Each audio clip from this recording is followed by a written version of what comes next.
Welcome to another St. Pete by Night revamped production.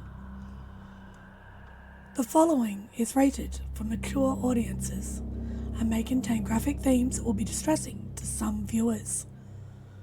As always, we recommend you ensure the safety and well-being of yourself and those around you at all times. Viewer discretion is advised. In the heart of night, we rise from shadows, howling at the moon, igniting our battles, cleansing Gaia of an endless fight, until our final days we will fight. Thanks, man, we stand united as one.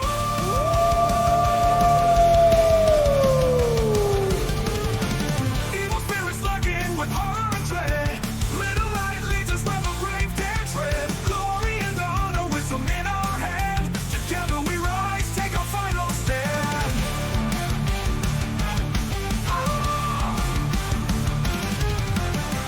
Everywhere we run, the wind is at our back. All the warm forces we will track. From the depths of the ocean to the clouds in the sky, vampires tremble as we learn to fight. Rage across Tampa, in this fight we'll stay. Evil spirits lurking with horror and dread. Little light leads us where the brave dare tread. Glory and honor, wisdom in our hands. Together we rise, take our final stand.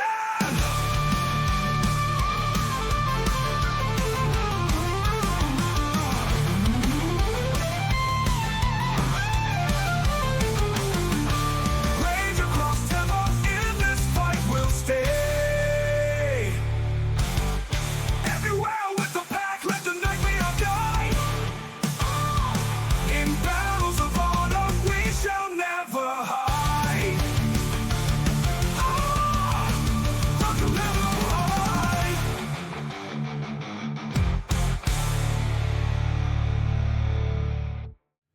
Good evening and welcome to the St. Pete by Night Entertainment Network, where we play St. Petersburg by Night, a massive multiplayer 5th edition World of Darkness Chronicle set in the city of St. Petersburg, Florida. My name is Kent, also known as Misha Kent on all social media, and I am the lead storyteller of St. Pete by Night.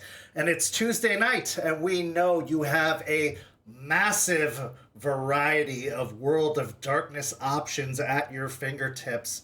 But we're glad that you're spending your Tuesday evening here with us on Rage Across Tampa, our Werewolf the Apocalypse 5th edition chronicle set in the city of Tampa, right across the bay from St. Petersburg, where a pack of Garou have established a sept and have been battling back the ravenous kindred that have long since had a stranglehold over the region for more than a century. But this particular pack has had some success over the past almost 2 years, and they have established a sept that has been growing in recent months, with the addition of some reinforcements in the form of a new pack from Michigan that have come to join them. However, with new reinforcements comes new threats from within and without, because there seems to be a new threat growing literally from the ground in the form of some strange plants literally seeded from an organization or an off-branch of Pentex that has taken root in Piney Point, Florida, to the south of Tampa, and now has started to seed itself throughout the region, even reaching as far north as Michigan, thus bringing those reinforcements southward to investigate. Last week, the pack went to investigate 2 sites where they suspected that these seeds had been planted because High Quality Builders, another organization in league with Pentex, or a subsidiary of Pentex, had been setting up operations, one as a new construction project, another a rebuilding of sorts. So the pack divided into one, the group of boys known as Lucas, Dreams and Decay, and Charles headed to the new construction project, while the girls' team of Aspen, Jester, and Eliza went to look at the remodel project, an apartment complex near the airport. They had two vastly different experiences, to say the very least. Dreams and Decay and Lucas walked upon a Stepford hell, to say the very least. And Jace found himself compromised because those that remember that a few weeks ago he had mistakenly inhaled some pollen, and it seems the effects of that pollen started to make themselves known as he began hearing voices in his mind the closer he got to this particular subdivision complex. In an almost hive mind-like state, he started to get instructions or beckonings calling him to come closer. And with some hesitation, he started to do so. And then he started to lose the will to resist. Lucas, however, was quick to take note of this and was able to pull his packmate away, but not before being introduced to the residents of the complex, a very unusual family that was clearly under the effects of these plants. A family that reacted in a very unusual fashion, but did take note of the guru in the vicinity and seemed to recognize Lucas and gave a very specific message to him from Vanessa, saying effectively, "Stay out of my way and I'll stay out of yours." So the trio retreated to head back to the cairn to tend to Jace's condition to see if there's any help to be had. Meanwhile, Aspen, Jester, and Eliza headed to the apartment complex where they found a line of bushes, and upon investigating the bushes, found that these bushes seemed to act as snare traps, literally reaching out and grabbing at any guru that came close to the vicinity. But what lied within the bushes was far more dangerous, for at the core of the branches themselves was silver. Silver that could inject itself into any guru that were grabbed within the snares of these bushes. A very, very dangerous trap that in a sentient-like fashion was in wait of any guru that drew near. Jester attempted to investigate further around the complex, but was not able to discover the source of anything else within the complex, while Aspen did manage to break into some crates and gather up some of the fertilizer bags that were meant for some landscaping nearby. The trio of Eliza, Jester, and Aspen then headed back to the cairn upon receiving message from Lucas that they were needed back at the cairn urgently.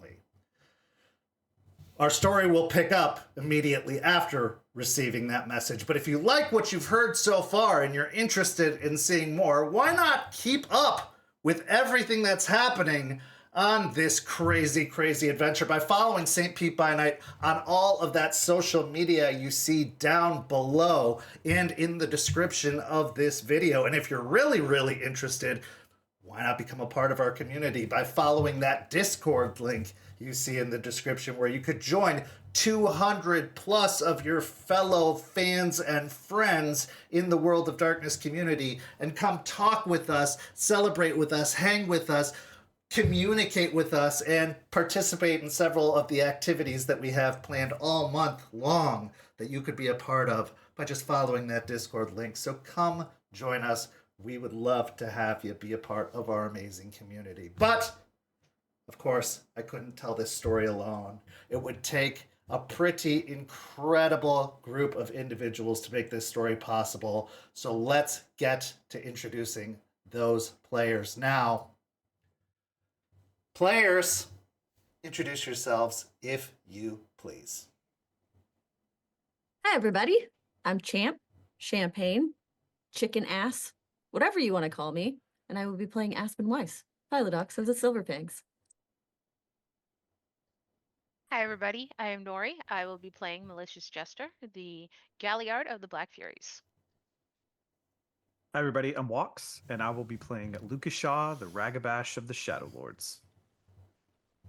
Hey everyone, my name's Preston. I play Jason, Dreams and Decay, Thorn, Theurge of the Bone Gnars. Chicken ass, that's... Okay. As I said, players, we are picking up right where we left off. Aspen, Jester, and Eliza received an urgent message from Lucas saying they needed to get back to the cairn as soon as possible because something was wrong with Jace, that he was possibly compromised and it needed to be attended to immediately. So with haste, the three of you got into the vehicle and returned to the cairn as quickly as possible. And that's where we begin our scene, as all of you arrive late at night, the same evening that you went on your mission, arriving at the cairn, making your way through the woods in the dark. Now, having made this trek many, many, many times, I can assume that all of your vehicles have large flashlights and everything that you need to make the trek through the woods. However, you're probably pretty well versed at heading to the cairn at this point, that it isn't that difficult to do. And in fact, many of you have probably trekked to these woods in lupus form many, many times, that you could do so blindfolded if you needed to, by scent alone, maybe even by feel from the spiritual presence of the cairn that has established itself here. It's become so familiar. But in a matter of time, you all come together within the clearing that has made up the cairn your new home for the last month or so, to find the six of you together once more. And the scene is yours. Lucas is walking behind Jason. He's got Jason's gun stuffed in his belt, like in his pants in the side, and he's just keeping a close eye on Jason as they walk in. Jace, I will say that you had that headache the further you got away from that Stepford suburban nightmare that you had just been visiting. But as you walked through the boundary, the border of the cairn, you felt the pain numb and wash away as soon as you hit that spiritual border that you know to be the protective shield that the sentries keep.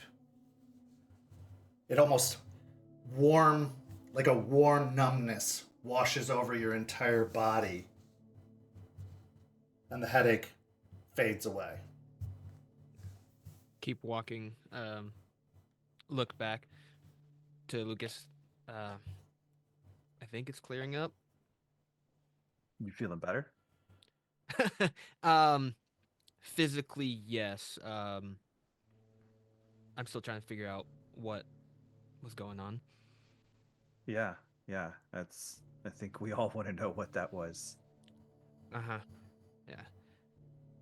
Odd amount of fertilizer, right? It was several large bags. That's way more than any single house that just does flower gardening needs. Okay. Done. Kent, is Charles following with us, or did he? Absolutely. Oh, he is Okay. right on your heels. In fact, he is probably taking up a rear even further behind both of you, just in case. Look back and kind of give just a general wave to him and keep moving forward. Seeing your change in posture and motion, he picks up his pace until he's moving alongside you at this point.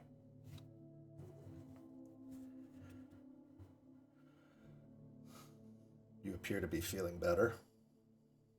Yeah. Yeah. Sorry about that, guys. That was Nothing to a be sorry first. Couldn't have known that was going to happen. Yeah.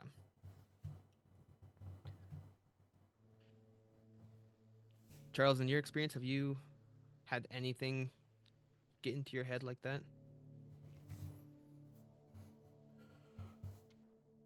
When I was young, first changed, I was taught, even before I changed, to prepare myself for mental manipulation, mostly from leeches. Which is why I learned to fight in ways that avoided any sensory access. I will deprive myself of visual and auditory senses in order to prevent them from being able to impose upon me. Now, what you're experiencing, I believe, is something different, but it could be similar in some way. Yes.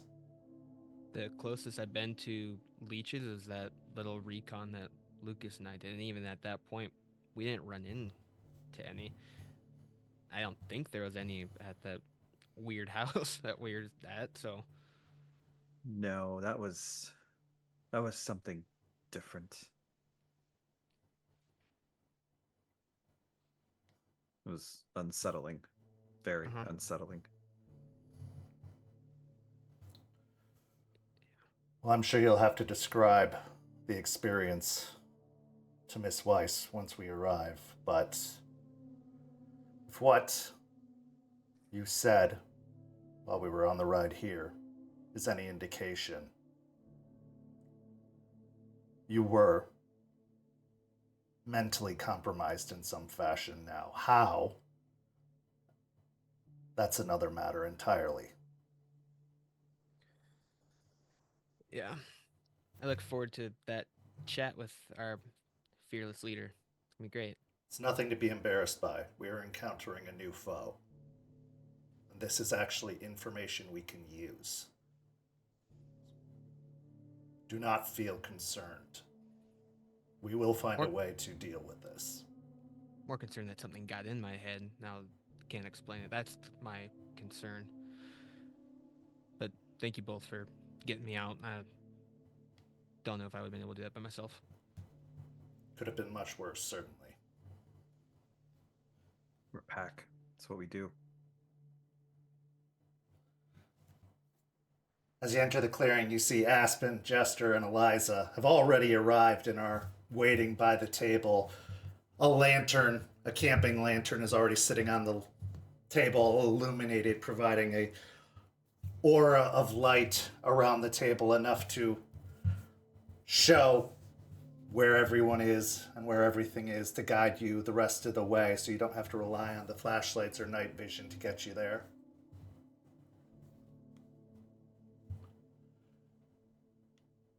Aspen, Jester, you see Jace, Lucas, and Charles arriving from the other side of the clearing. There wasn't any specific mention or details as to why this meeting needed to take place, only that Jace may have been compromised and that they would explain once they arrived. Aspen, as they're walking up, the best she can in the dark, is going to kind of quickly look over everybody and make sure there's not any terrible injuries, making sure everybody's okay as they walk up to the table. Give me a wits and investigation. Or wits and medicine, actually, if you're looking for injuries.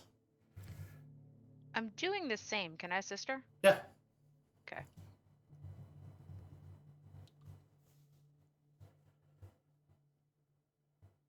Four. They seem completely fine. They're maybe even their clothes seem a little ruffled, maybe Jace a little more than the others, but untouched otherwise. Kind of relax, but wait for them to come up to the table.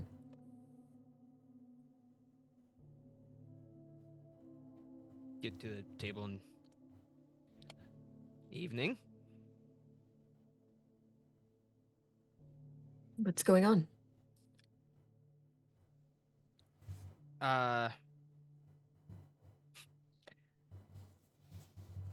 When we got to where we were at, first we saw some things, and I'll get to that in a second. The elephant in the room. My vision got weird, and I was already looking into the Umbra itself, so vision can get a little hazy to begin with. A yellow overall around the edges of my vision, kind of blurring things out. Then I started hearing voices. As clear as I can hear all of yours, but no one was there. I asked Lucas if he heard anything. He denied being able to hear anything. I then followed the voices to a house. The house itself, the voices seemed to be coming from inside of this garage. When we went to go look inside the house itself, didn't see anyone in there, but I kept hearing someone saying, join us, join us. But I couldn't see anything on the umbral side, and there was nothing on our side. Eventually, a guy saw us, so I threw up a quick ruse that Lucas and I were part of the garage company inspecting the doors. He actually led us inside, where we had seen a bunch of fertilizer. And then the voices got not necessarily louder, but the pull when I walked into the house to make my way into the house itself from the garage, where the guy there showed us to his family. And his family was weird, all sitting at this table, unblinking. And then we eventually were trying to leave, but there was there was something that was telling me to stay, to not leave. But Lucas was able to get me out of the house. Then while leaving, there's a pull, an even stronger one. The further I got, this pull became stronger until we got into the vehicle, started driving away, and then I got a terrible headache, like a terrible one, all the way here until we actually walked through the bond. And then my headache dropped. But I don't know. I was talking to Lucas and Charles as walking up, and Charles did say that leeches can do something like this, but no leeches were present. And the closest I've been to any have been weeks now, that I'm aware of anyways. So I don't understand how I was able to hear something that wasn't there, that was so clear in my mind, and this desire to stay in a place I'd never been. And you two, you didn't feel any pull, you didn't hear anything at all? No, what Jay said is pretty much what happened. He was drawn towards voices and moved in a direction, and I didn't hear anything. There might have been some things he missed because he was really locked in on those people in that house. That was very, very much not a normal family at all. They were just sitting there. The wife and two kids were just sitting at the dining room table. The only thing on the dining room table was an arrangement of flowers that looked disturbingly familiar. Not the eye ones, but the other ones. The ones that, Jester, you told me that you guys ran into. The ones that put out the pollen.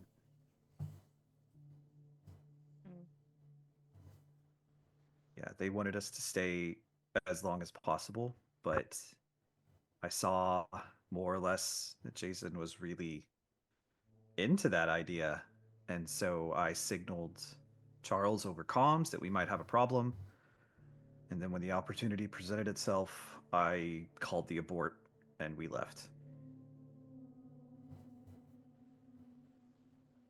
Jace, have you been feeling weird before this Kinda. evening?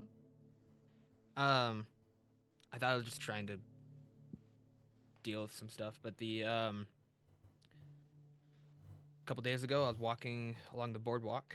Um, Similar thing happened. My vision got hazy, almost a yellowish sheen. But I shook off. I thought it was just the headaches. But happening twice in such a short time is more concerning. But no, I haven't had anything like what just happened happen.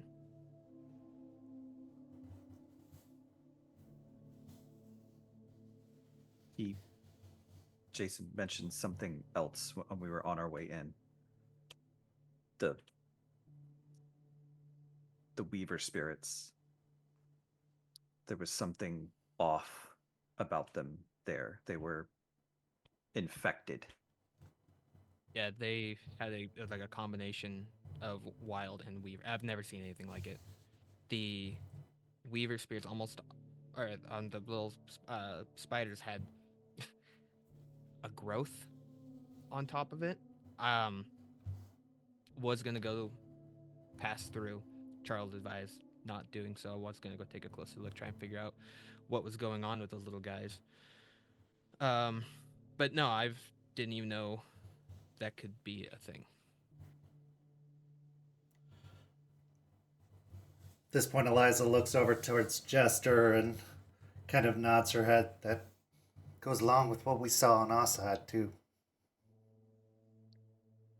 The moment I'm kind of just looking towards Jace, the little paler, kind of stiff. Yeah. The ones we saw were tending towards to the plants that were there.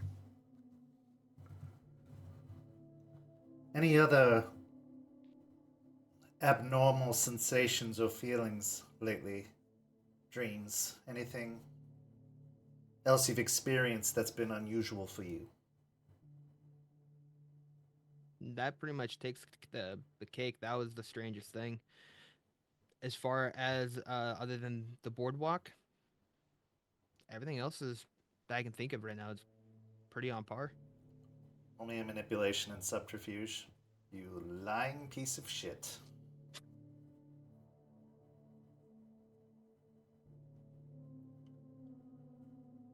Or Okay.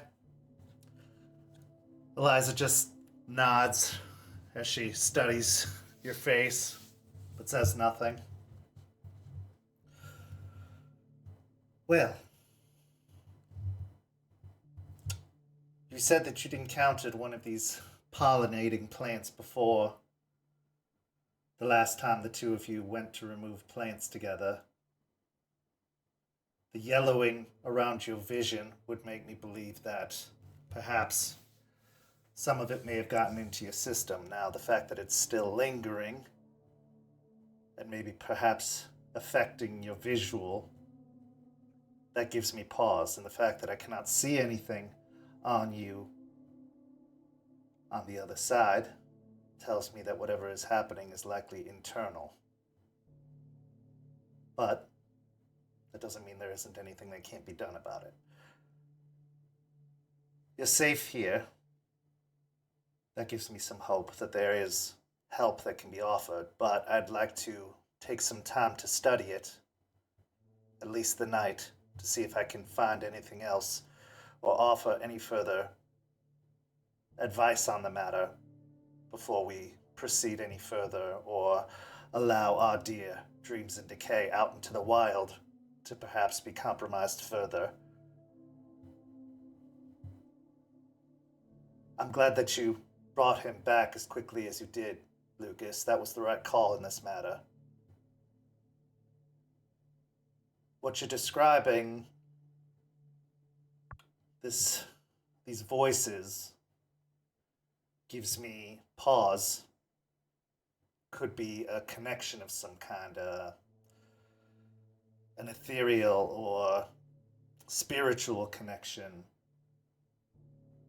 But I don't see it, which is alarming. However, there are creatures, insects, even some plants that communicate in other ways. Some through spores. So you may be communicating and being communicated with and not even know it. That is what I hope to get to the bottom of. So, you're going to be my guest tonight, Jace. I promise to make you very comfortable. I'm sure your hospitality will be amazing.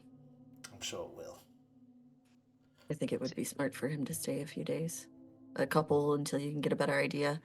Is there anything you need us to do as far as your bar goes? Do any of you guys know how to pour drinks? Oddly enough, I happen to know a couple people I could send over there to take care of things while you're down. Yeah, he'll reach into his pocket and fiddle with a couple keys. Like, main door. In the back is my loft if you need anything back there, and the safe. So I count it every night. If there's $1 missing, I know who to contact. Trust me, my guys will handle it. All right. I'll look to Eliza. Is there anything I can do to help? Not at the moment, dear, but we'll have a solution to this in no time.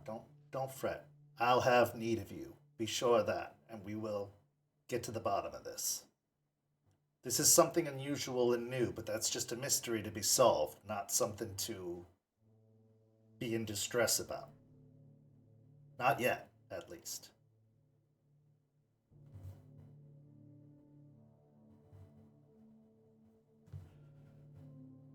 Give me the night. Let me see if I can get any solutions, or at least more information tonight. And I suggest we reconvene tomorrow in the morning. I'll see what information I have, and we'll see if we can come upon a course of action. But I think that this should be our first priority before we look into any other matters. Although, if I might make a suggestion, that fertilizer that we found, that we recovered, well, I am hesitant to suggest working with less than reputable means. Perhaps it would be wise to reach out to our scientific contact and see what they can offer. Perhaps they might be able to turn over some stones that we are unable to turn over. They use other methods that I am not as familiar with, and perhaps they can come upon some things that I can't. I will take one bag for myself to study through my means. They can take one to study through theirs.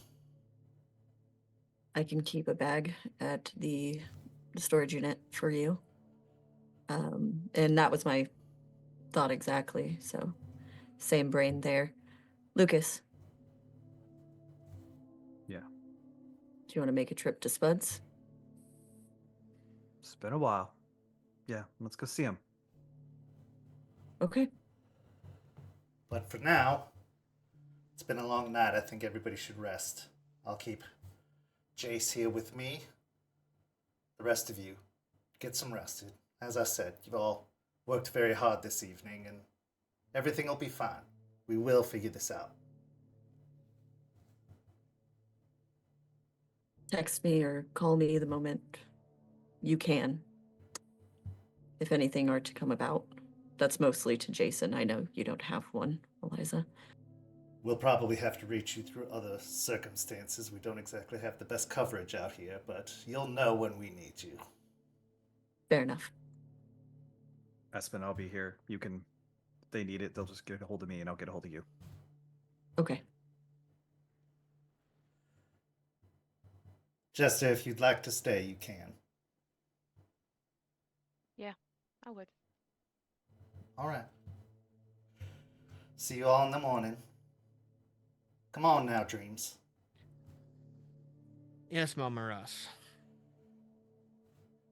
With that, she holds out a hand to take yours and starts walking Jace away from the table, heading off in the direction that you know the campers and RVs to be parked out past the woods.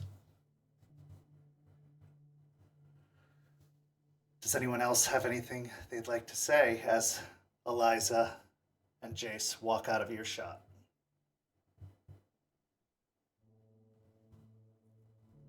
Well, then with that, we'll transition to later that evening.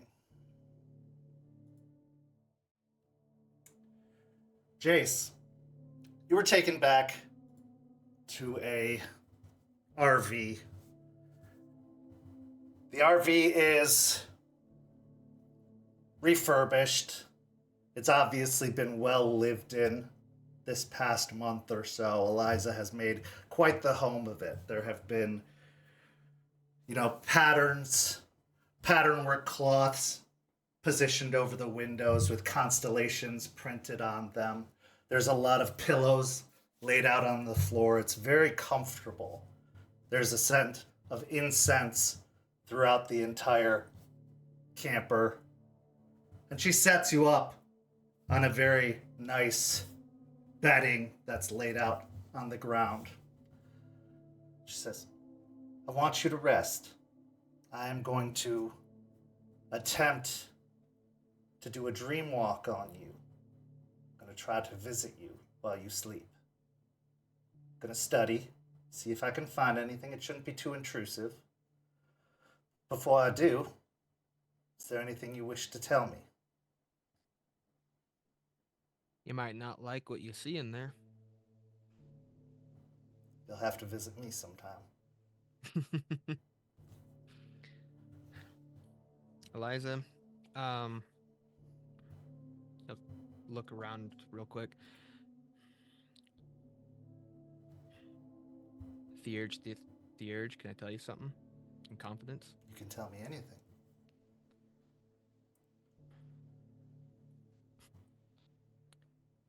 Was asked if anything else was going on. At the moment, I claimed I had nothing else on my mind, which is true.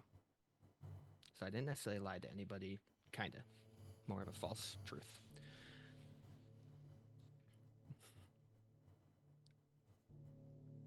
My dreams are no longer in decay. They've been blissful. It's been of the wild. Open meadows, lots of greenery. There's no rot. There's nothing decaying around. It's just wildlife and beauty and tranquility and peace. It's been a nice change of pace from what I'm used to. For the longest time, my dreams are what others would describe as nightmares. To finally have a dream where I don't wake up in a cold sweat and have to try and decipher what the spirits are trying to tell me has been a nice reprise of what I've known as this guru life. Must be very peaceful, very serene. It is.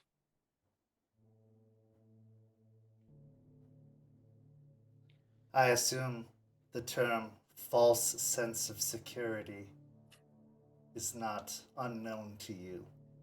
No. When things change as dramatically as that is reason for alarm. The decay is comfort for you. That should be normal. That should mean everything is as it should be. Now I understand. It must never feel truly comfortable. But that is what Gaia wants you to see, wants you to live in, wants you to exist in. Because when you're there, it means it's not here.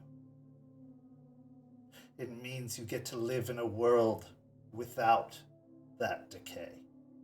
You get to prevent that decay from being made manifest here. It's a difficult thing.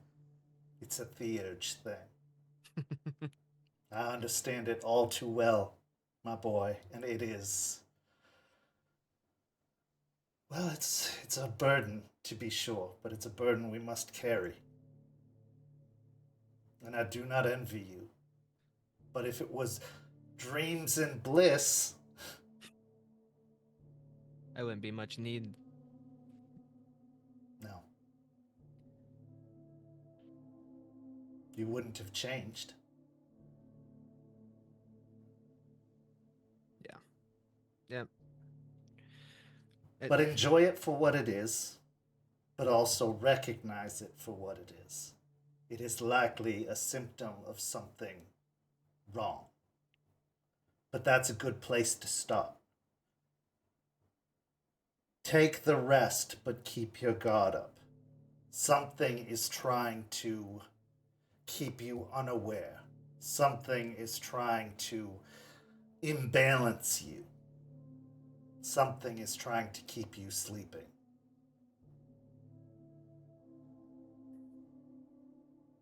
Sleep and I don't really get along, so This wants you to. yeah. It's just so nice there, Eliza. It's so nice. I know. We need to make here nice, so that we don't have to retreat there. Yeah. Have you seen anything like this before? I know you were saying that this is new, but have anything similar like this? Peaceful and serene dreams? More of someone's gift from Gaia being twisted and basically flipped a 180. Yes. Very much so. So that means it's a common thing, meaning there should be a... Not common. Don't don't mistake me. It is an odd thing, but it is not entirely unique. Okay. What is happening here, all of this is all a corruption of Gaia in some fashion, of the wild. These plants, these flowers, what they do, how they're manifesting. It's a twisting of spirit and of nature. Something unusual is happening here, and I'm not entirely sure how they're bringing it about. Because the fact that it is not entirely one or the other is what confuses me. Usually with these things, the natural side and the spiritual side are separate. You have the corruption bleeding over into the natural, but the two are so heavily entwined here that it's almost as if there is no separation, as if they are the same, as if somehow they were born or bred, not corrupted. Not that two pieces came together, but that they were born as one, and that is unusual, unlike anything I've ever seen. Such things don't happen. Looking on the other side, seeing that, Lucas was asking me, is that a thing? I'm like, I've never seen this, ever. The spiders are... I can explain that. Something something has poisoned them. Something, whether they've been ingested or infected, that makes sense to me. Something has gotten to them and has started to grow on them like a fungus on the spiritual side because it's separated. But there's no separation of what's happening here. These flowers, these plants, they're instant dissolving. That only happens on the spiritual side. When a spirit is destroyed, it dissolves and returns to the wilds. It should not manifest that way here. And yet it is, in a physical form. It's as if a spirit is made flesh here.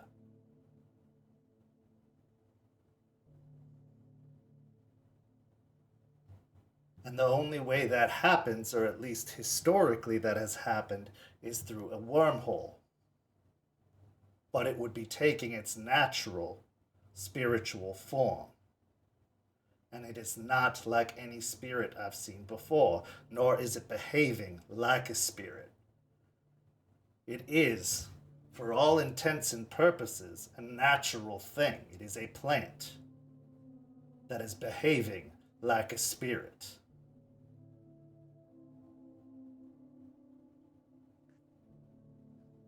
Okay. That first plant that Jester and I found, looking on the other side, there was a deep gouge where the plant was ripped out. I wouldn't say it was a wormhole, but it's leaving a deep mark. I don't know if that is anything that could be associated with that, but the markings that it's leaving behind on the other side, I think we got to figure out more about it because there's more questions than we have answers. Agreed. But what we need to figure out first is what it's doing to you. Didn't like my redirection there? No. But nice try. It's hard to pull the wool over your eyes. Many have tried, often have they failed. You should ask the rest about me. I've heard great stories so far. I'm sure that yours is just up there just as well. Lay down. Close your eyes. Go to that serene place. Do not try to fight it. I will find you there.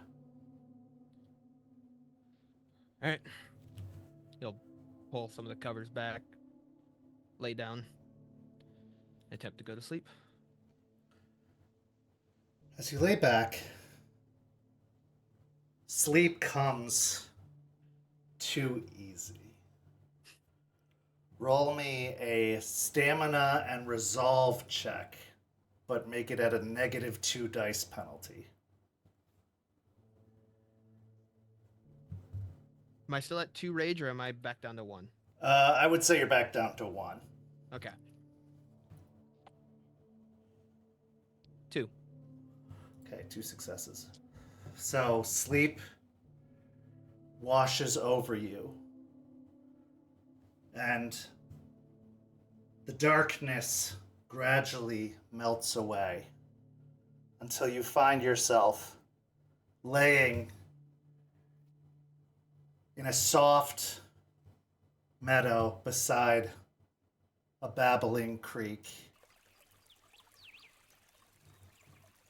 You can hear the water gently passing next to you. You can hear birds chirping in the trees up above. Everything is still. The breeze gently rolls over your skin. It's temperate. Not even the slightest bit of humidity. A humidity that you still are trying to get used to ever since you arrived in Tampa. It's not like this up in Columbus, not one bit. As you open your eyes, the sun is coming in through the trees in small bits of sunlight that dance across your face. Colors of green as it comes through the leaves in a light shade. All is calm. All is peaceful. Nothing could make this place problematic.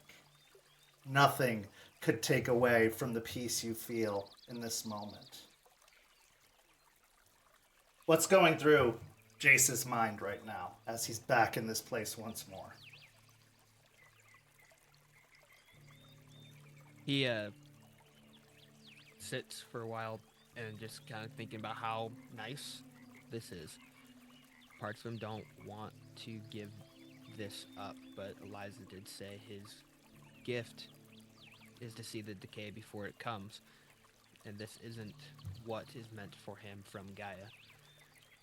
But man, it's nice here, and it's peaceful, and it's a full 180 from what he's used to.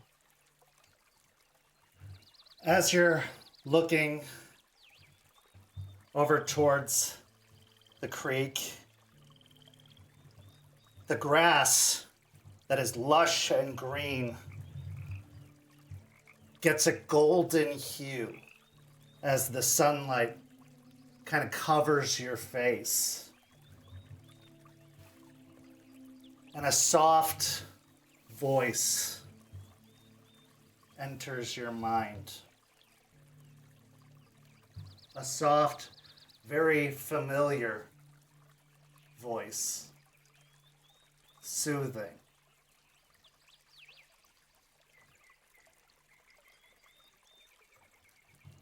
It's okay. It's okay to rest once in a while.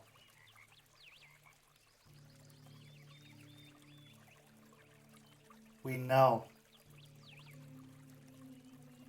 And as you think and try to hone in on the voice, it's soft and feminine. It's soft and familiar.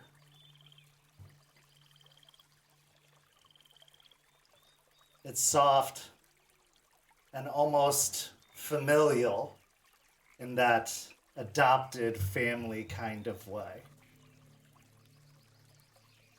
Your mind then travels back to Columbus, back home, and to the family you left behind.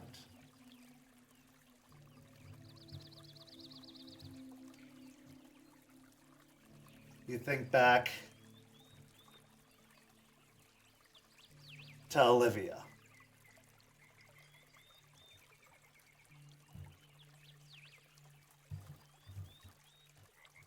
You gotta rest when you can. You know what they say, no rest for the wicked. There's plenty of time for wicked later.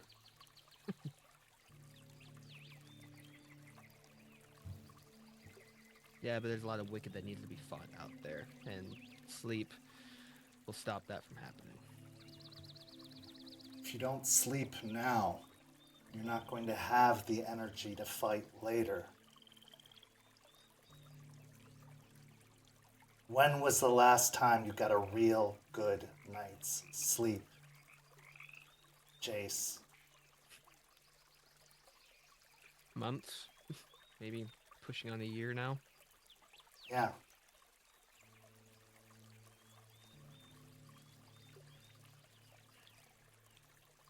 I can't sleep. Now you can.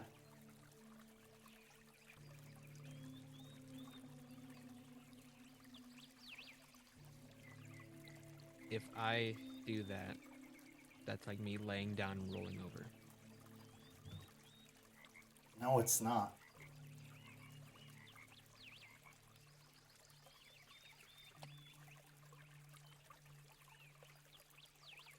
Think about like- it, Jace. Think about it for real. What if this is a gift?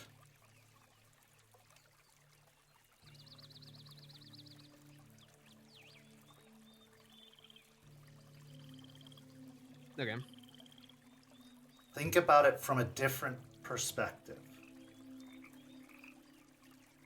You've always been good at that.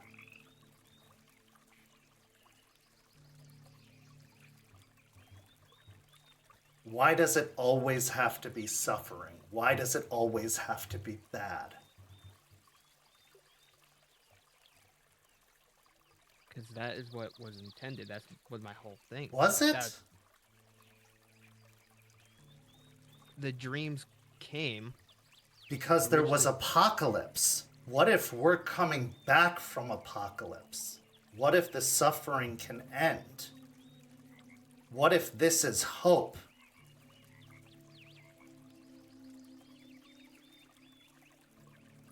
Liv, I don't know how good things are up there right now, but we're far from pushing away from apocalypse. The shit down here is far from that. Yeah, it could be hope. All right, if I look at it from another perspective, it's a path to something it could be. But that wasn't why I was brought into this world the way it is. I was brought in to prevent the apocalypse from getting to other points, from reaching the new vantages. I'm not the hoping one. That's not me. Maybe you're on the forefront of bringing hope to the rest of us.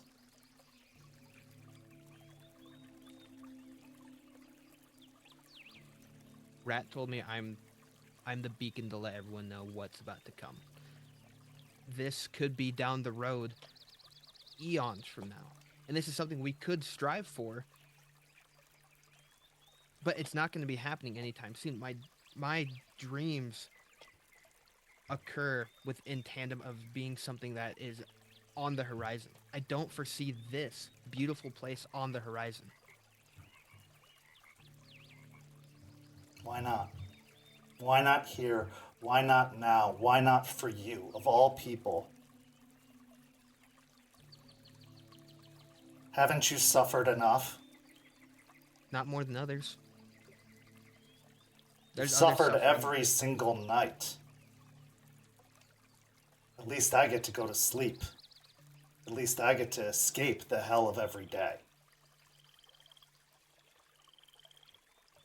You have to live with it all day and all night. It's for the betterment of everyone, though. I take it on so that everyone can have those restful nights, and I let you know what happens in those dreams. Everyone has their sacrifices. This just happens to be mine. No, Jace, you don't, because you're not with us anymore.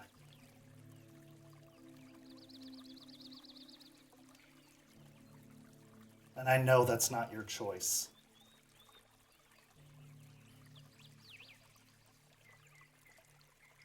And I don't blame you for that, but you gotta understand.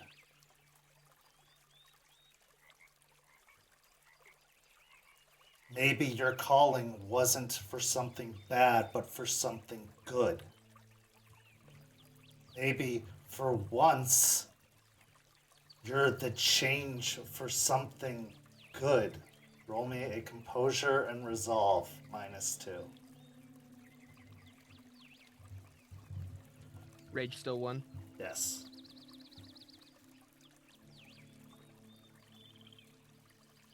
Three. Okay.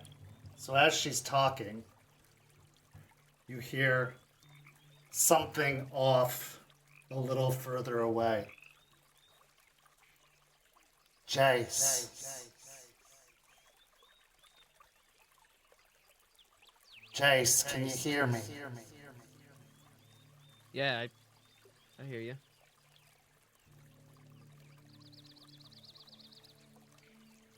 You could be the change for something good. You could be bringing what's good to the rest of us.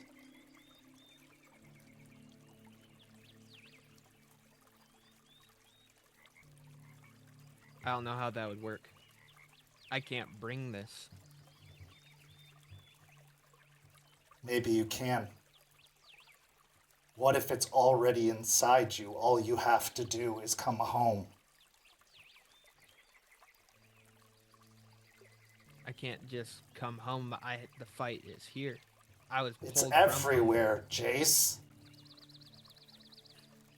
I was pulled from Columbus because you guys have such good hold on it.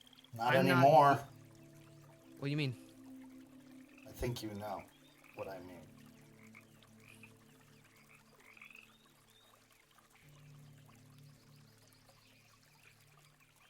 The Sept is more than one Guru. I'm sure you guys can handle it.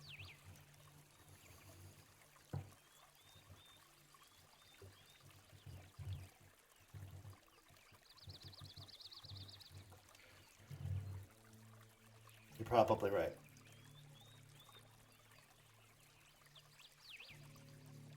You guys were packed long before I showed up. You have everything you need already up there. The Sept is strong. The Cairn's strong.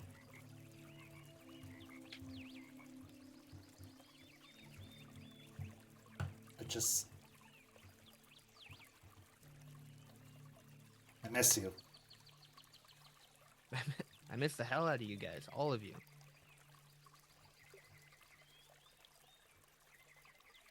Jace? Yeah? Can you hear me? Yeah, I hear you. Come towards me, Jace. Try and follow the voice. Roll me a wits and investigation. Still -2? Yes.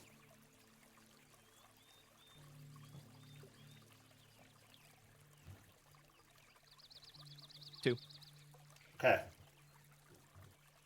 Getting to your feet, you start searching for the source of the sound. And off in the trees, you see motion, but it's very hazy, almost ethereal.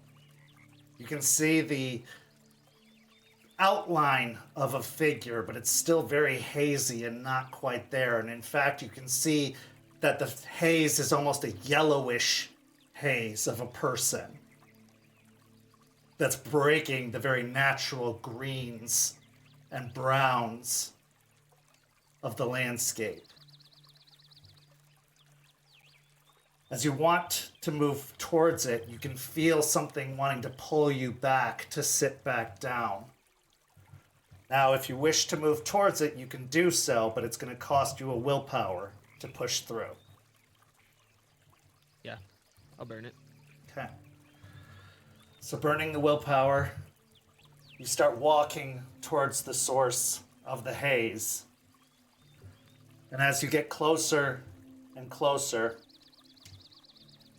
the visage of this kind of hazy outline starts to become clearer, and you can see that it is, in fact, almost like an ethereal outline of Eliza that is made up of this kind of yellowish, hazy fog.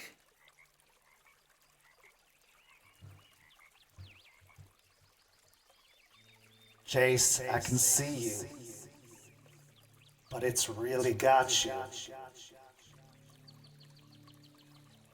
I need you to trust me, and this is going to hurt a lot.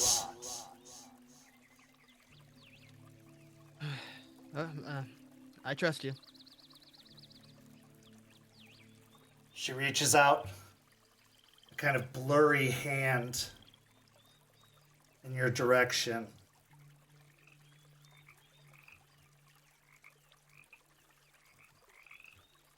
I'll reach out and grab onto it. As you do, the landscape shifts.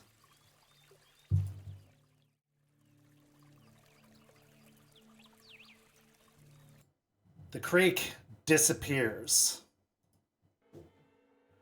and you find yourself in a stormy haze of yellow, clouds of spores just exploding around you in all directions.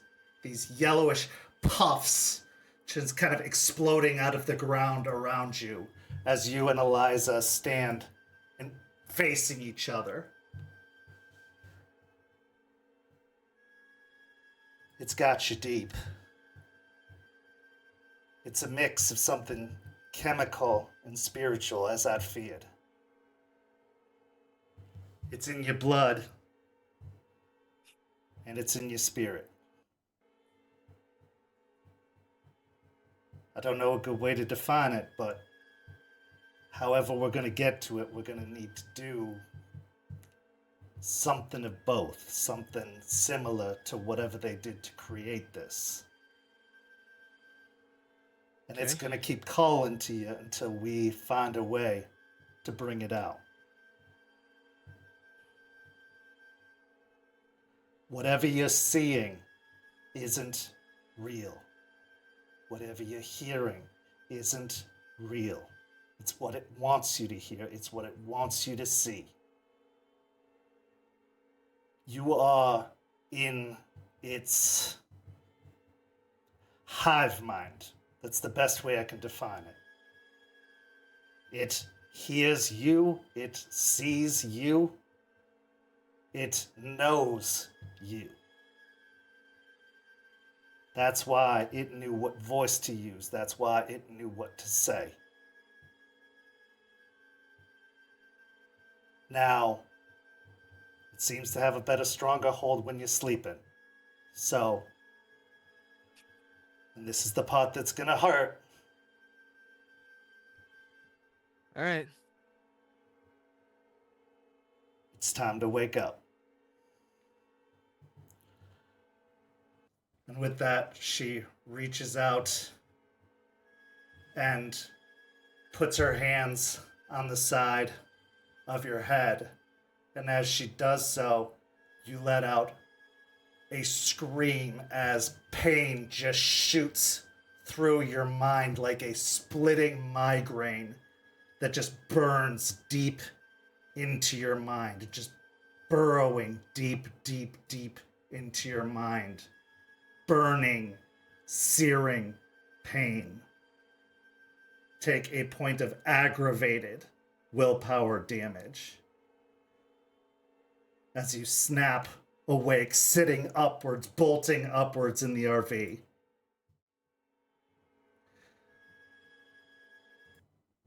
Eliza is kneeled in front of you, holding your head in her hands.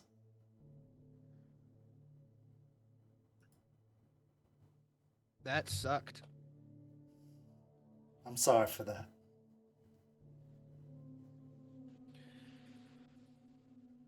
But we have answers, and I think I know where to move from here. Yeah. Aspirin? That's a good start, yes. I have something else that will help you sleep, a dreamless sleep for the rest of the night so you can get some rest. I can't guarantee it's going to work for multiple nights, but perhaps we can get you through a few until your body starts to get used to it, and then we'll have to find something else, but at least it'll buy us a few nights until we can start to work on a solution. Okay. Thanks, Eliza. I'm here to help you, always. She moves over to a large wooden chest off to one side and she opens it. She grabs a pill bottle, which she tosses over your way, and it's a big bottle of ibuprofen. And then she grabs another jar out, which has several balled up green herbs that are stacked up in the jar. And she pulls out a glass pipe and walks over and sets them down in front of you, and then sits cross-legged in front of you. So we can both sleep tonight. Not gonna say no. So as you both prepare to relax for an evening's rest, we transition to the next morning as the pack reassembles once more to meet.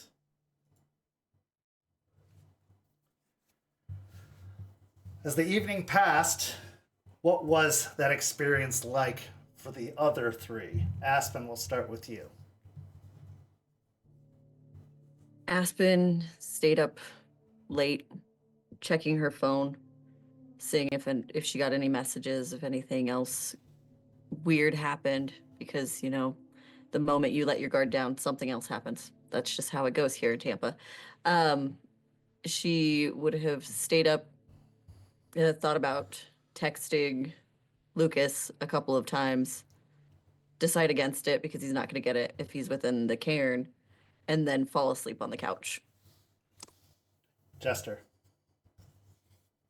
I would have stayed up late as well, mostly pacing, maybe doing a patrols just to calm down, mostly running in through my mind over and over the fact that Jace jumped in to try to shield me. And I came out fine, and he is sick.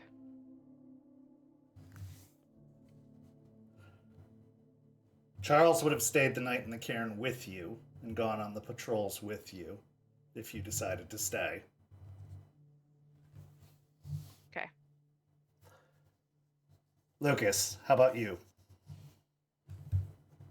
Lucas would, of course, have stayed in the cairn.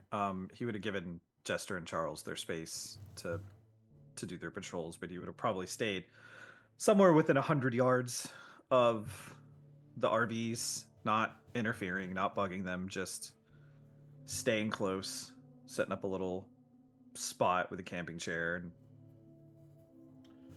just enjoy the peace and quiet. So the two of you would have definitely heard Jace's scream when he came out of the dream, but you would have heard it go quiet and would have heard the muffled conversation, and then probably gotten a very strong smell of something pleasant shortly after. But now it's the morning, and everybody reassembles together again. There is coffee brewing, as well as tea, as Eliza is first up, having started some breakfast, as everyone gathers together, and the scene is yours.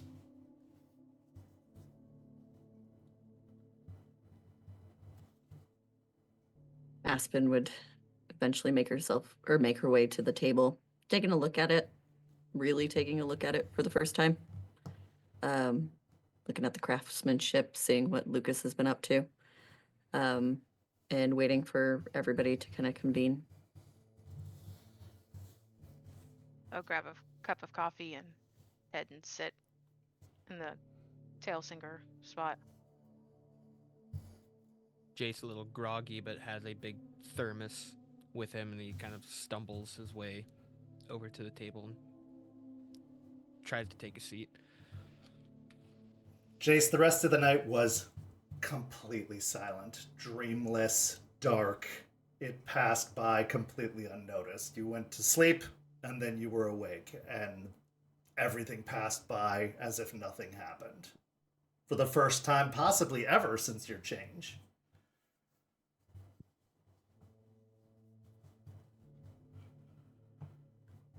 Lucas will roll up with some coffee and kind of watch Jace for a bit, and then sit down at the keeper of the land spot.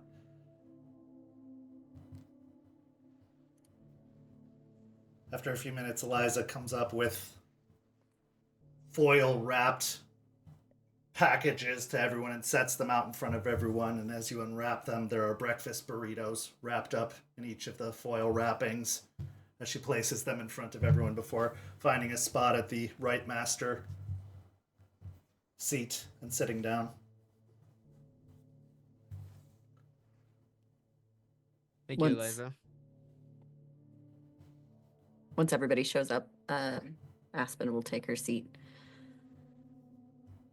So it looks like everyone's here.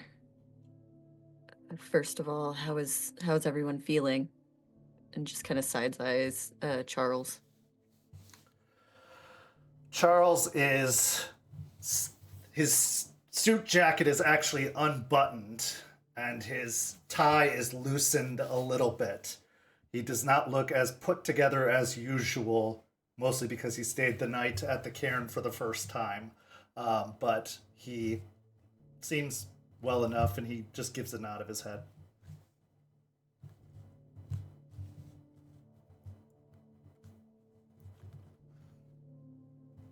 Good to go, boss.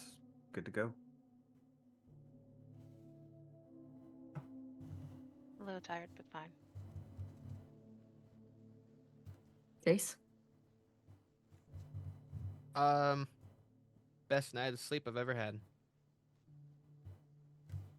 That's a good thing, I think. Yeah. No, it's a good thing. Last night Eliza and I took a little trip into my head, and we got some answers. There's a lot more things that need to be investigated because we're still trying to figure out what exactly it is. But I think we're on the right page. Okay. Well, as long as you're feeling a little bit better, I think maybe we can talk about what we found last night.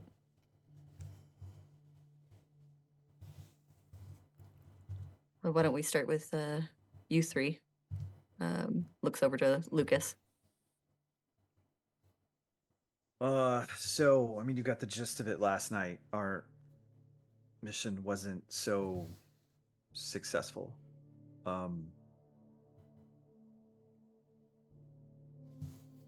These people in this house,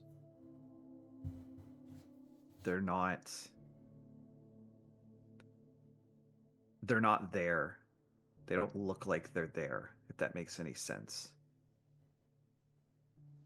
One of the things that when I asked about the flowers that really stood out to me was they said somebody was handing them out at the botanical gardens. So they were flowers from Spain, which that sounds like bullshit to me. I actually happen to know somebody at the botanical gardens, so I'll give them a call, see if I can arrange a sit down with her. But we didn't really make it out with anything other than what we saw and what we told you. Okay. And no, you said there was fertilizer there. There was nothing you were able to bring out of there. More concerned with getting Jace out than I was going back through the garage. That makes sense.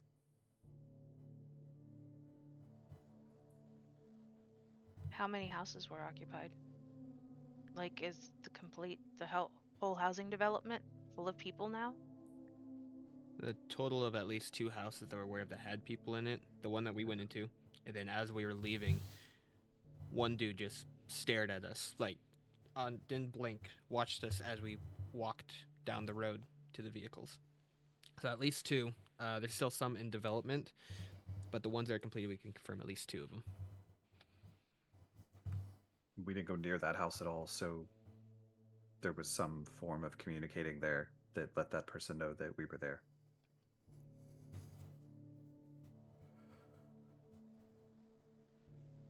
While we didn't come away with anything physical, I think we did learn quite a bit of information. They have some sort of way of communicating amongst themselves that is perhaps nonverbal. They know they can communicate and are aware of their surroundings, even without seeing. They have an extrasensory ability to detect movement. Perhaps it was whatever is inside of Jason that alerted them to our presence. Maybe not, maybe it was something else, but if they are able to connect to the other plants, then perhaps those eyes might be a sort of detection for them that they can see through, even when they aren't present. If they are able to connect in some way to all the plants, this may be a benefit that they have that we do not.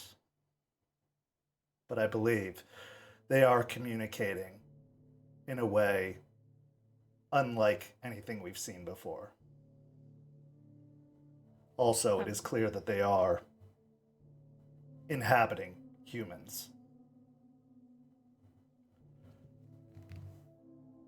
Did you see any of the eye plants there? No, And we just saw the Just one saw- on the table, right? Just the table one. There's a bunch of plots that were out, but there's no plants in them.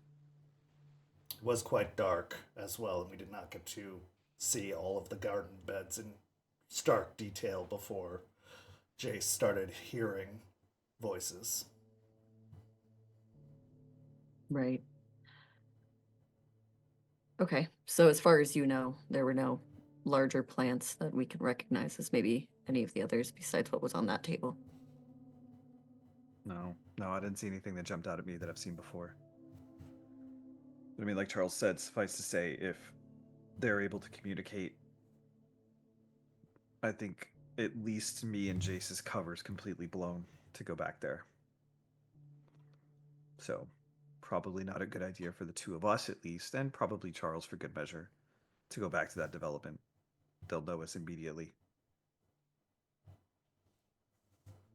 Kent, Yeah. can I make a science roll with possibly environmentalism specialty?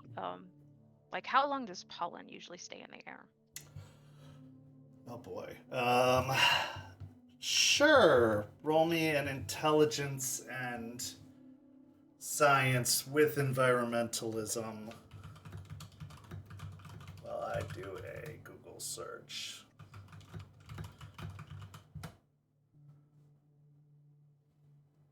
I'll spend a willpower. I got 3 successes.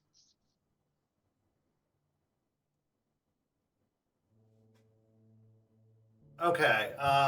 So pollen can remain active a variety lengths of time. Usually it's more present in the morning and decreases over throughout the day, but it can cling from anywhere from a few hours to several days. So it can last a variety of time depending on the plant. Pollen season obviously is a matter of months. So pollen producing plants, are going throughout an entire season. And in Florida, especially, pollen season is kind of year round because there are so many pollinating plants that even during winter, there are certain plants that are pollinating versus those that are pollinating during the summer. Because there is no truly frozen season except for like 2 weeks in the height of winter when it really, really gets cold. But with the dips, like it warms up enough that it'll shoot pollen for a short bit. It's kind of constantly pollinating. But pollen itself will cling for several days sometimes, so it can stay active for a while. Okay. Depending on the plant, again. It Right. varies. We don't know much about this plant other No. than it does shoot pollen out in a lot.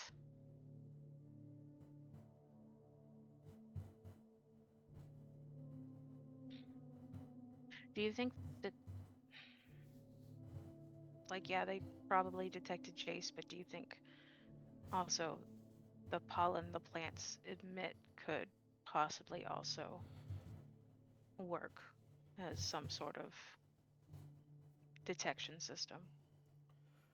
At this point, Eliza speaks up. Well, we're calling it pollen, but it's also quite possible that it is a spore as well, and not just pollen. It could be spores intermixed with the pollen, and if that's the case, then it could very well be a communication variety.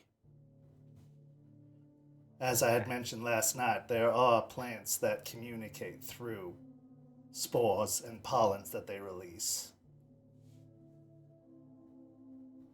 Spores can harden too. They can transmit long distances, and they're living things themselves. They're not just seeds, for lack of better terminology. They're a whole creature. It's a game changer. And so having these spores potentially get into people makes them connect to one another and be a part of, what is it, a hive mind? Well, that is actually what I think I may have discovered with our dear Dreams in Decay last night, is that I believe he did ingest some spores intermixed with the pollen, and I do believe they have made their way into his bloodstream and possibly even to his brain. Now, I do not believe it is too late. I do not believe this is something that is incurable, but it is going to require information not readily at my disposal.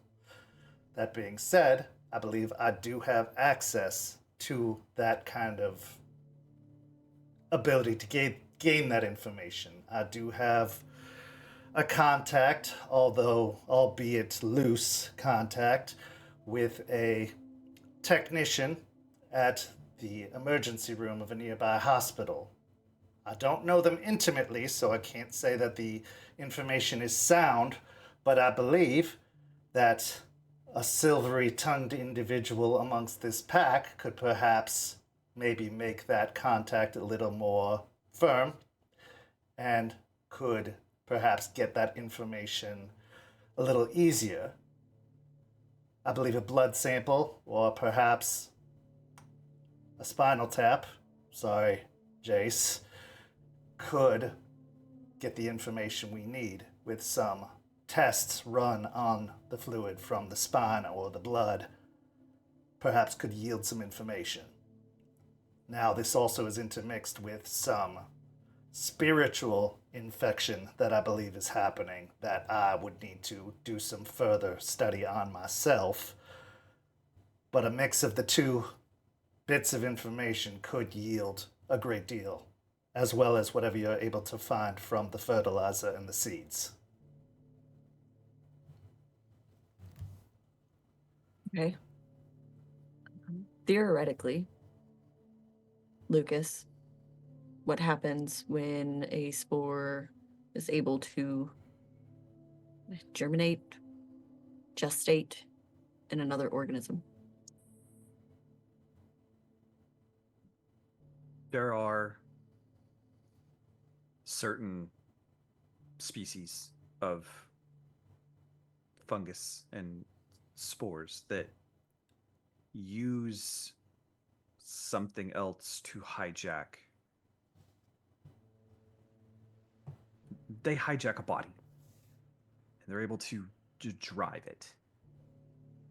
Now, in insects, mostly where this happens, they use it to drive that body towards a nest of those other insects, and then as spores do, as we've seen, they pop and release more. It's a propagation technique. It's not inherently malicious in the way that it's done, but if that has been altered, manipulated, infused with the worm, who knows?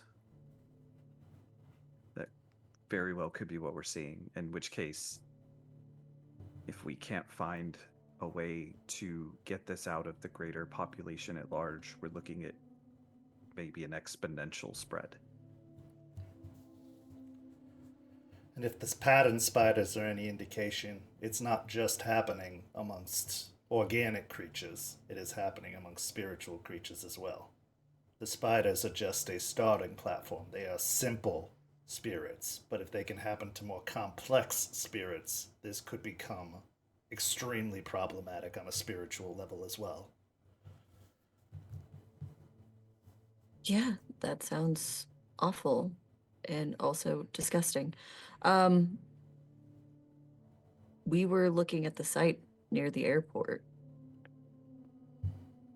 Do you think that they would have a reason to send people with spores in them out and about? If they wanted a widespread across the country or across the world, certainly. When we looked, the apartments were empty. They didn't have anyone in there yet. As far as we know, Jester went and looked around. They did, however, have bushes And I'll pull out my phone with the picture I took of the bushes and slide it onto the table. Are these the same bushes you saw? Yeah. Yeah, that's them. Well, Jester took some of them out. If you wanted to talk about that, Jester. Yeah. They had vines, really, that whipped out to attack anytime we got near. They're made for us. The core of the actual bush itself, along the branches, and it looks like probably the roots, if I dug deeper, had a chance, is silver.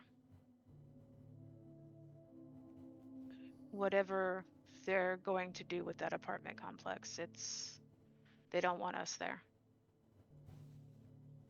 We think they're probably also made to detect us and probably wouldn't react to any regular humans. Hold up. I'm not a plant person by any means, but metal and plants, those usually don't correlate, correct? No, they looked like, when looking in the Umbra, they look like a combination between Weaver and Wild.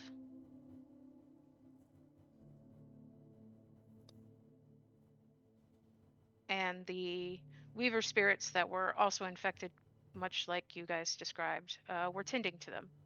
Like only them. They weren't tending to anything else in the area. They were ignoring everything else except the plants.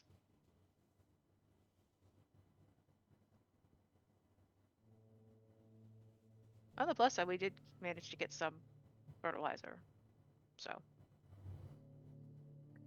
Hey, Kent. Yeah. In the I used the site beyond with the original plant and went and looked and went all the way back. Did any of the plants around the overall greenhouse that we're in, did we end up seeing any of those, or was it only the plant that looks around that was in that greenhouse? I would say if you did, it would have been like kind of corner of the eye glimpses, not enough to garner any details. There were a lot of stimuli in those greenhouses, and you kind of got like blurry visuals. Okay. All right, so if we back this up, we know that the plant that looks is coming from a greenhouse somewhere, and it was pulled from something. Possibility that these other plants are stemming from a similar situation. If we find where these plants are being held, we stop the overall distribution. That's it, right? Like, and then at that point, we just got to find the other plants out in the area.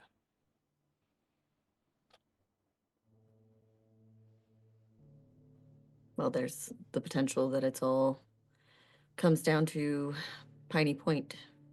And with that, Lucas, why don't you tell the others?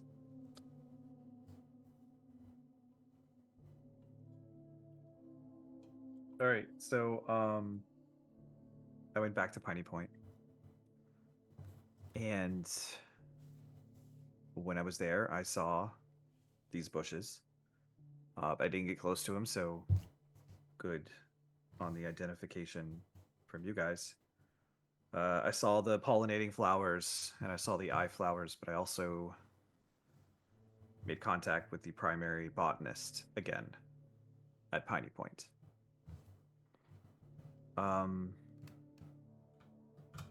She is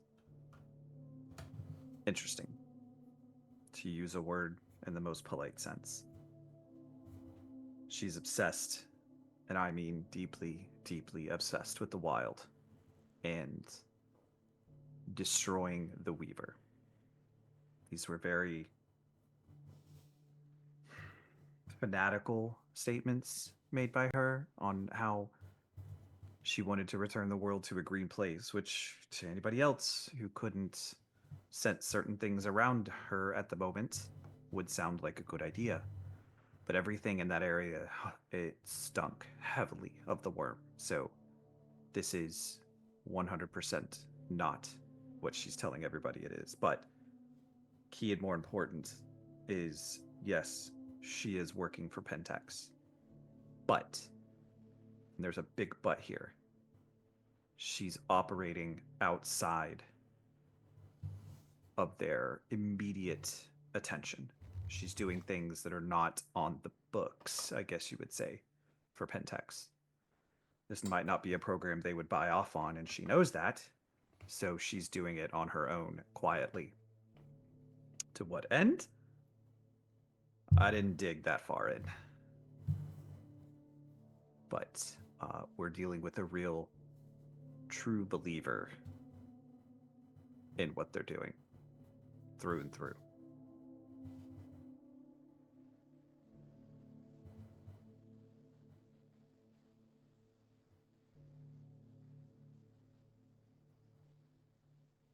Good intel. Could say that.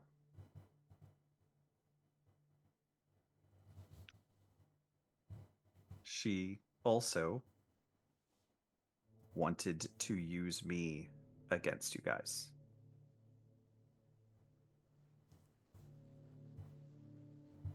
So, with that being said, he'll reach in his pocket and take out the paper that he was given by the husband at the house and slide it over to Aspen. She knew more or less where I was going to be. I don't know how. I was careful, at least in the movements we made that night, and I didn't see any of the eye plants, so she must have been prepared, at least on some level, that I was going to say no to her offer, which I was, just not right away. Any information is good information no matter how you get it, sometimes. But it looks like that ship has sailed, and especially knowing now that she is hijacking people and taking away their free will. No. No.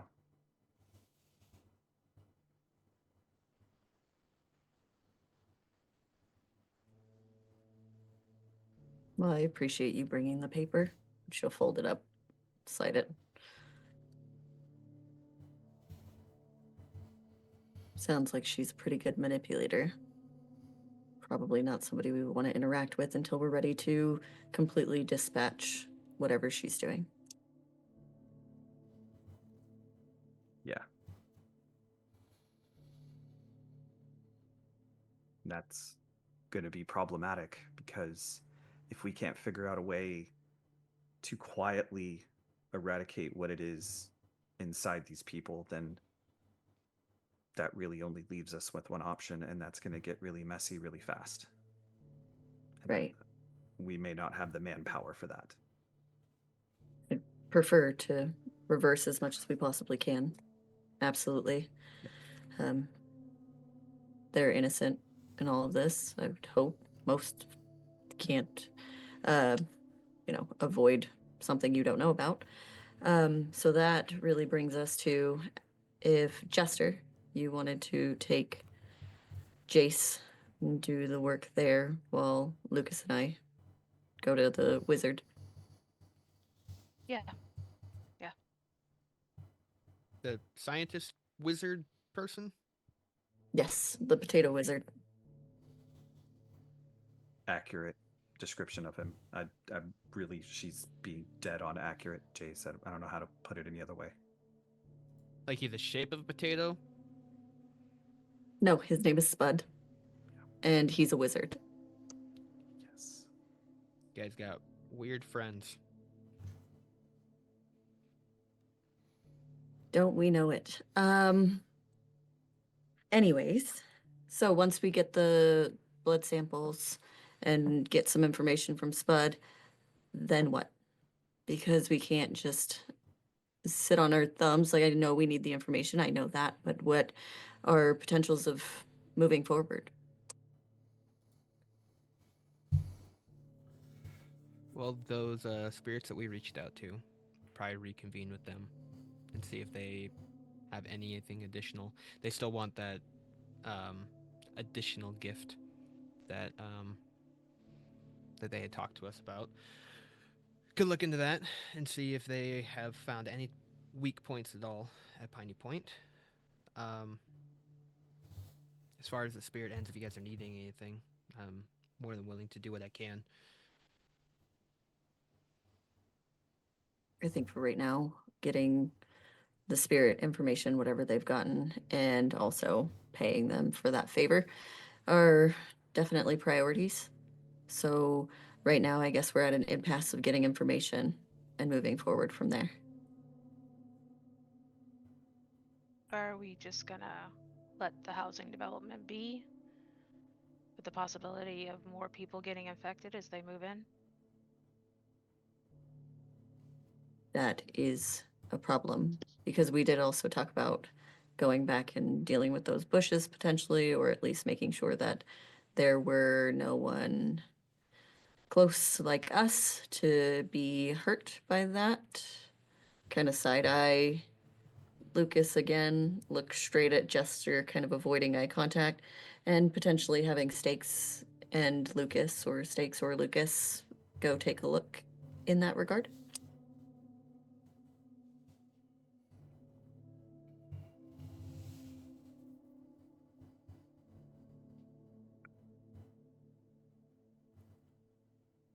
It's if we're gonna do something about it and we're gonna stop it, it's gonna get ugly. Like there's no real easy solution to this, even with what we know now. If we really want to get rid of those plants,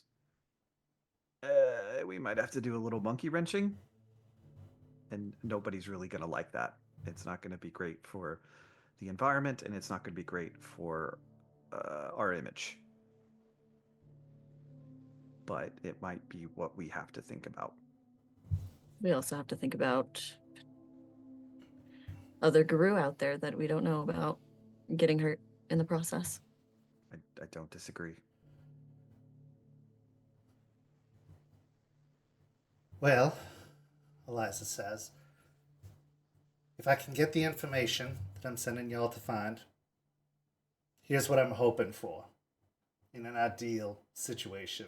One, I might be able to find a way to reverse the effects that it has on Guru, first and foremost. She looks to Jace. Second, if I can find some way to protect against or inoculate against the effects going forward, so that if we have another run-in with these spores, it won't infect y'all or the youngins that have come into town. Then we can prepare for and plan for and make sure it doesn't happen again. Third, I can start working on something to help humans. Now, since humans don't have the same constitution that we do, I'm not sure that it's going to work to the same effect, especially those that have already been infected. If it is affecting the brain, it is possible that it could be doing rather severe brain damage. They do not have the ability to regenerate the way we do. So removing the spores or killing off the spores in any capacity may be doing irreparable damage to the individuals. I'm not sure. I can't say that for certain. If it's like a fog and less like a acid, like a bacteria, then it may be fine and it may just be a matter of clearing up the fog. But if it's eating away or replacing the tissue, that's a whole different matter entirely, and there's nothing to be done. It's just a matter of clearing away and clean cutting. The other thing is I could try to come up with some sort of spray to kill off the plants as easily as possible, so we don't need to be going setting fires all over the city and trying to cause a big fuss, and possibly something that we can do at a distance so that we ourselves do not need to get within close reach, especially to them bushes, because while I am admiring how nimble Jester was with them bushes last night, one might say she got lucky, and one of those bushes, even nicking her, could have done a great deal of harm had it gotten close enough. Can't say we'll all be as nimble as she is when dealing with them. So another solution for dealing with them, especially at a distance, could be quite useful, especially if Piney Point is surrounded, and I am assuming so, with those bushes. From what I saw, yeah. If we could get you a sample as far as on the human side, would that help? It could, but what I would expose that sample to would border on inhumane.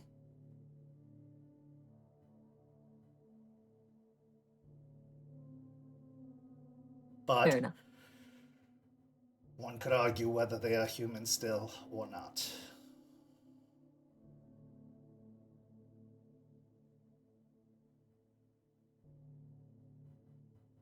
How much does your contact know about us? That's the thing. They don't know about us. So, At least they shouldn't. are we bringing these samples to you? You're bringing the information they receive to me. They're a nurse. Science is a hobby. They might be curious about what they find, but curiosity and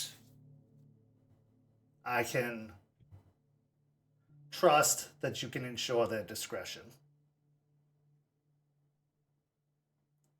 We had, once upon a time, at the Old Sept, we had a group of doctors and nurses that were helpful in healing some of us and assisting some of us when we got a little more banged up than usual. They would help us mend a little faster or give us cover when we would get roughed up for a few days. A couple of them are still around. Could be that I could put them in touch with them. I know that some of them work with her and could be helped smooth that over, but it's creating new contacts, so to speak. That could be useful. Not just for now. Indeed, but this is an approach with caution situation. They do not know much, and this is a very sensitive situation, but we do not have time to be gentle. We need the information and we need it quickly. And they have the expertise we need. Okay. A question on top of that is Jace safe to be out doing things, or should he remain at the cairn except for to go get blood work until you can figure something out? What are your thoughts on that? I've taken precautions to ensure that they should be okay for the next 24 hours, but they should return tonight at the very latest to re-up, as it were. I won't say no. There's some good stuff. However, Jace, I will tell you that your connectivity to the spirits will be lessened. Even here? Even here. Okay. Muted. Not completely severed, just muted. It's just to make sure that the input and output is less. Just to make sure that the whatever hive mind cannot access you as easily. I understand. Okay, so I think we have a direction of where to go. Is there any other business we needed to talk about? I do have one thing separate from all this, but in the vein of what Eliza was just bringing up, I had a good long conversation with Bruce at the clubhouse. And Eliza, I know you've known Bruce for a while, and Jester, you know Bruce, and Aspen, you know him pretty well too. And he has concerns.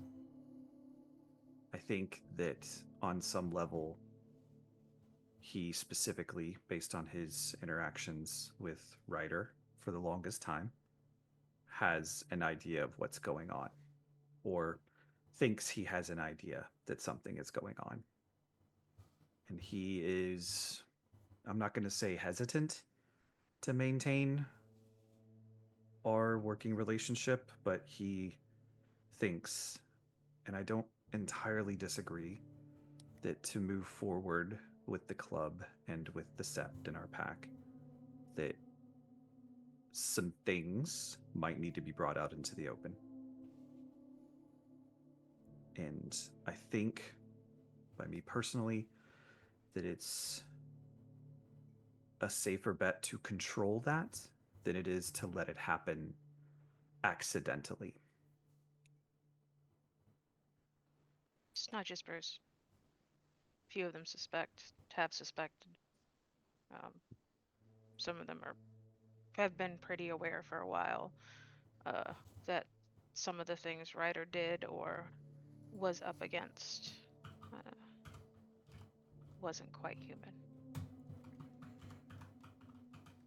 They never really questions because Ryder was leader and he always made sure they were kept out of the worst of it, out of the supernatural parts. Larry knows too, or suspects, and keeps pressing that he wants to do more. So to what extent? I don't know. He just feels like he wants to do more for his community.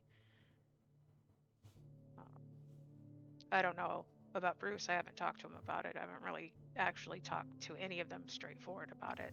Larry just keeps hinting when I keep asking questions about stuff going on.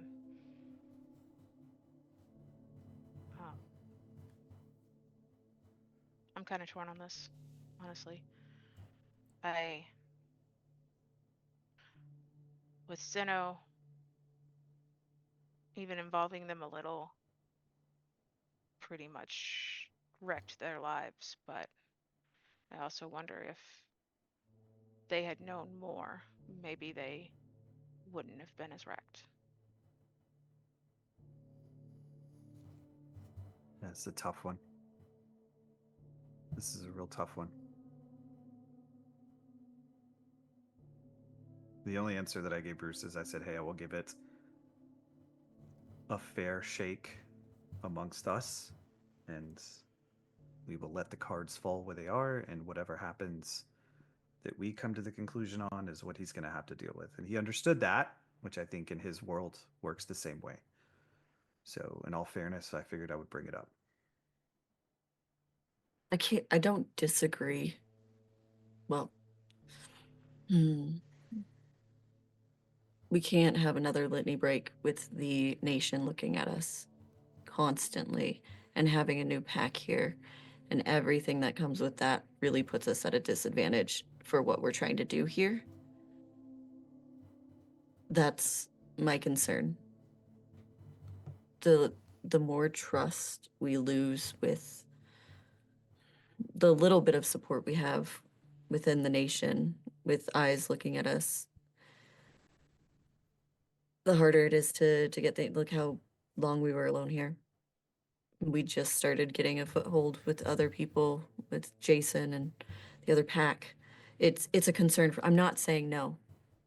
I'm saying it's a concern. That's why I'm bringing it up. I mean, I agree with you. This is hard. I mean, the Jesters can speak from 100%, just like you said, personal experience on how this could go either direction.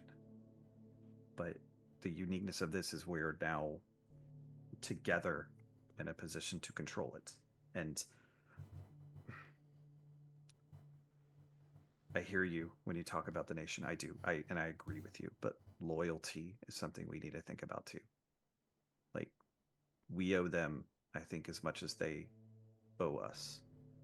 And maybe we don't let the whole cat out of the bag, but we give at least maybe just Bruce an idea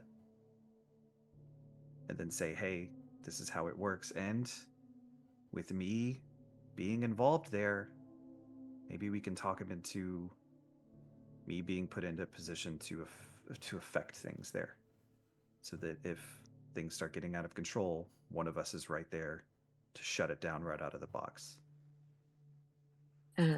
Aspen is going to look over to Charles because she's thinking back to the conversation. And if this were a different pack meeting, even a week ago, she probably would have been like, no, absolutely not. This is dumb. This doesn't fit our agenda. We're not doing that. So she's looking to Charles because she's trying. What counts as lifting the veil, Aspen?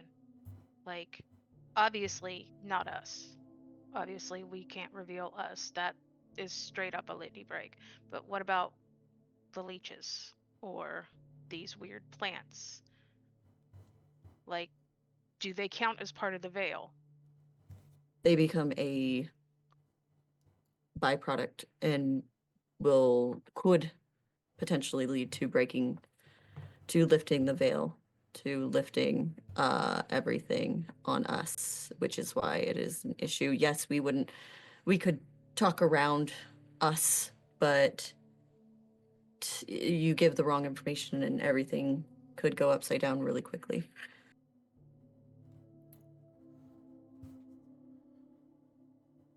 I mean, it's one sentence, right? Like, the veil shall not be lifted. I mean, that's something that's one sentence doesn't necessarily have subparagraphs. I mean, you're the lawyer, Aspen, not me. You are really the best suited among us to figure out a way to justify or not justify it. And enforce. Fact. Charles has. Oh, sorry, go ahead. Just gonna say umbrellas have holes. Sometimes an umbrella overall effect, some things can leak through.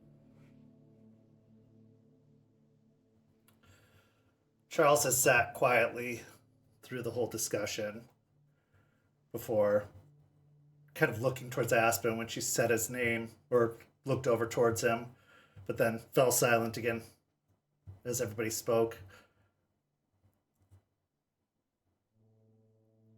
There is merit to the idea, but there is also a threat and a risk to the litany, certainly.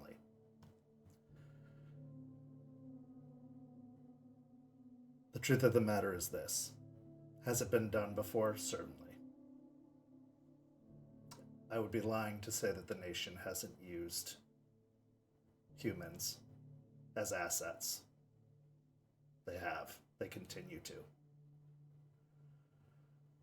They control the flow of information to and from these individuals, keeping them primarily in the dark about the ongoing activities, relying mostly on Ghislaine for the contact points with these individuals. They're good for contact, distraction.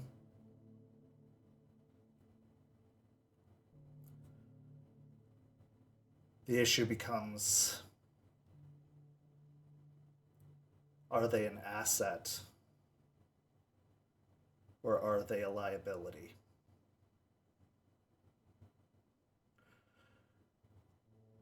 Or are they both? The more information they learn, the bigger liability they become. If you wish to keep them an asset, use them for what benefit you can gain from them. But prepare yourself for the possibility of losing them. And be okay with that possibility. Because if you aren't, then they're a vulnerability to be used against you. As was the case. And he looks towards Jester for a moment, then back towards everyone with past associations.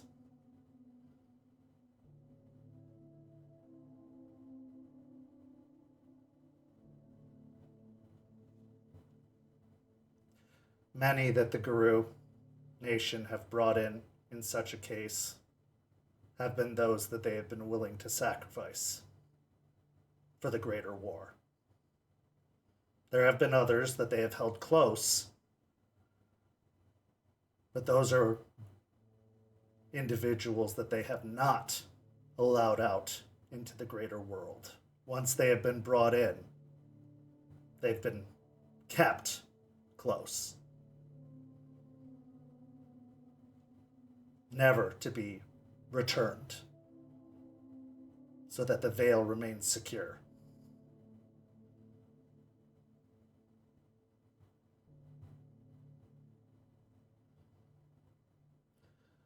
These are also unique circumstances. The war has changed. The battlefield has changed. And in this particular case, the nation has changed. This is a new nation, and in a way, we are defining a new litany.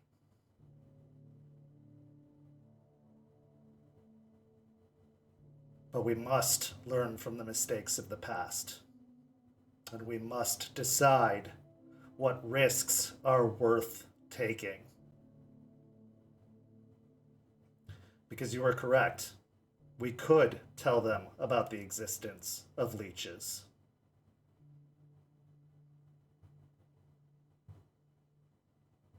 But then questions arise. What else exists? If leeches, what about ghosts?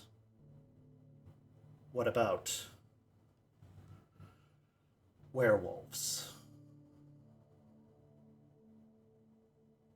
And on and on and on. Because one thing you can say about humans, they are endlessly curious. And curiosity killed the cat. Or in this case, the wolf.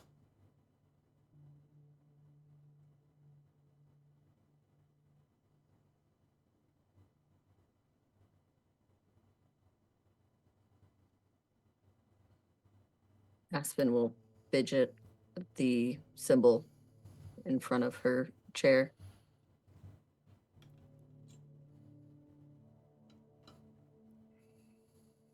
We'll take it to a vote. What do you guys think?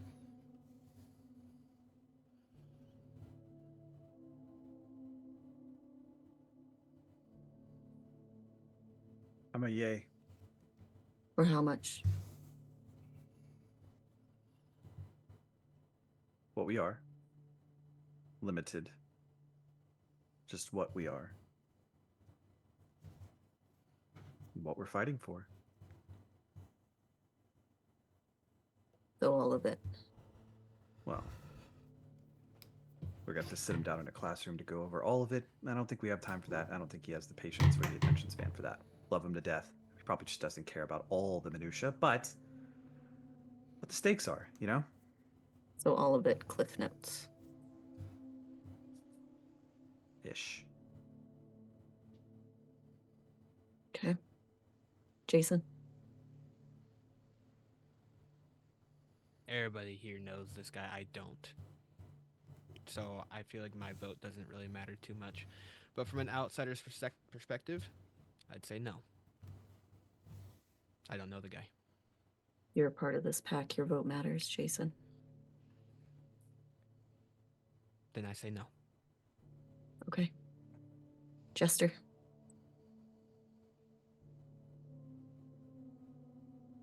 Come back to me. Charles? Charles looks at Lucas and locks eyes with him.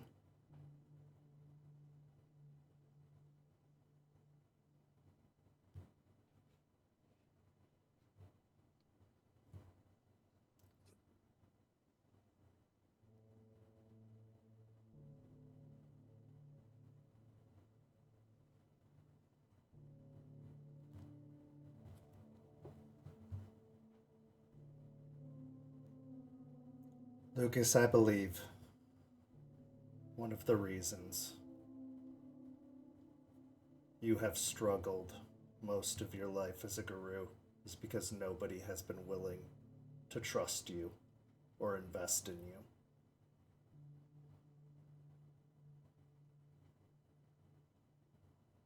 So consider this an offering. If you believe this is the right course of action, if you truly believe this is the right step forward, I will stake my name, my reputation, my place in this pack, and in this nation on it for you, in hopes that you understand that I am putting faith in you and investing in you because I have hope for you and see your worth. I vote yes. Eliza.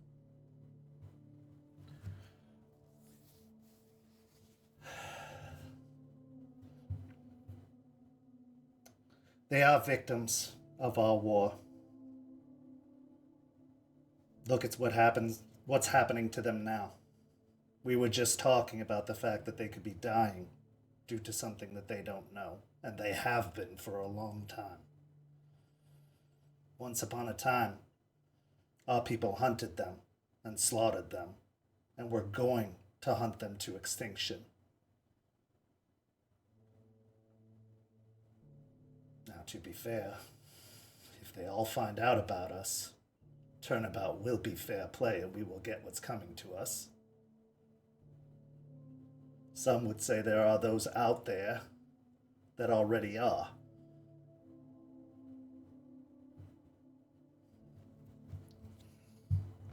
But I agree with what Charles said. We have to trust one another. We have to invest in one another. And this is a new nation. And we are taking new steps. And our circle is small. We are on the battlefront. And I asked y'all to trust me in something many would deem insane. And you did. So I will also vote yes. Jester.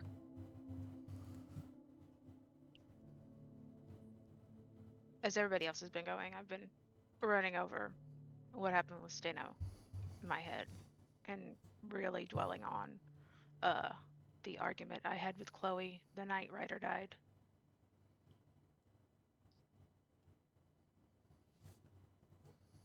And then I think back to Larry, who is so eager to get involved and will probably get himself killed, not knowing. I vote yes. They at least need to know what they're getting into. And maybe they find out how dangerous it really is, they won't want to get involved.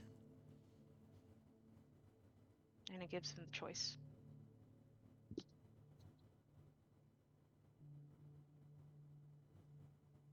As you said, Lucas, you supported me in the Caern situation and a lot of other things. So, whatever you think is best, we support you.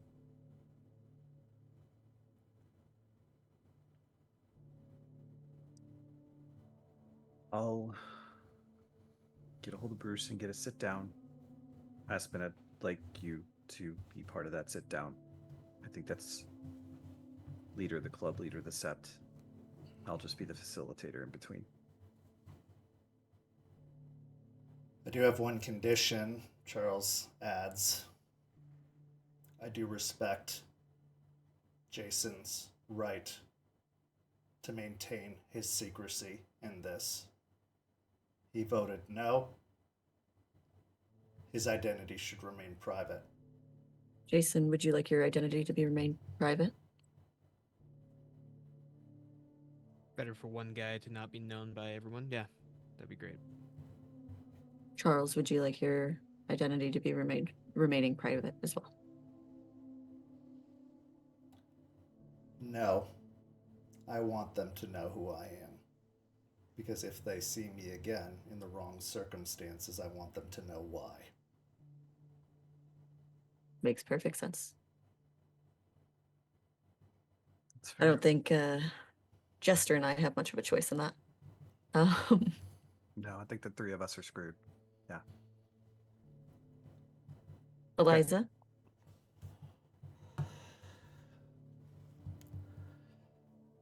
If anyone hasn't guessed that there's something strange with me throughout my entire time of being alive, well, then they just haven't been paying attention.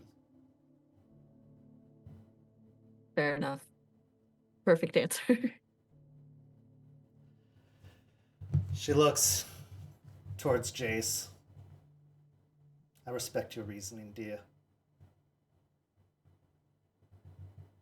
We do things a little bit differently here, and I understand why. And once upon a time, I would have agreed with you, but eventually you'll understand why we're doing things the way we are. Or maybe you won't.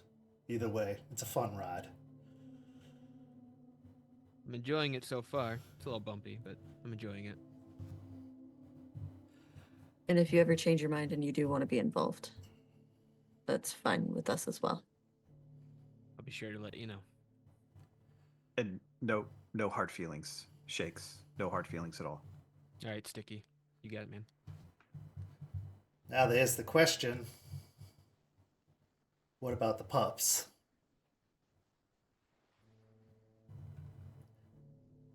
That's a Charles call? Question mark? I would say, if I could speak, Charles, before, I would say they are not involved or talked about. It's your purview. I'm trying. Like she whispers. It is not my purview. This is your call.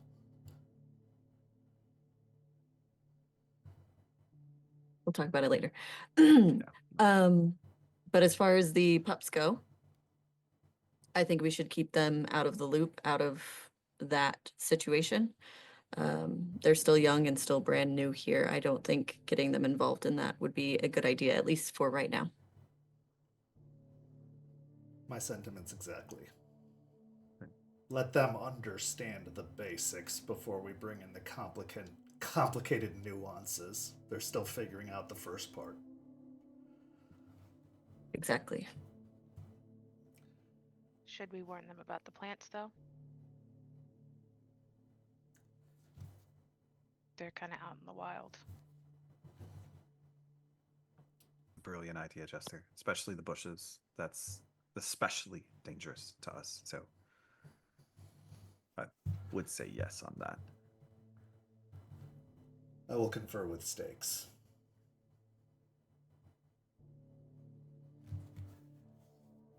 Any other business we had to attend to? Not really as important given everything, but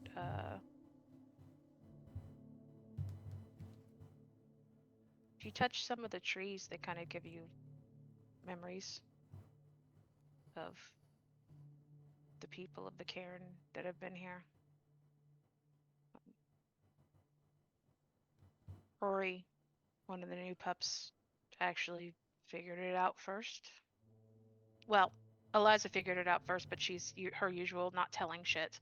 So we'll move on from that. I didn't need y'all going and traumatizing yourselves. But Rory touched Aiden's tree, and I think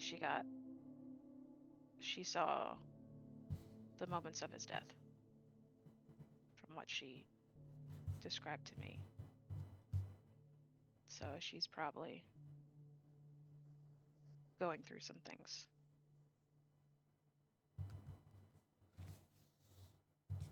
But I tested it out on a different tree and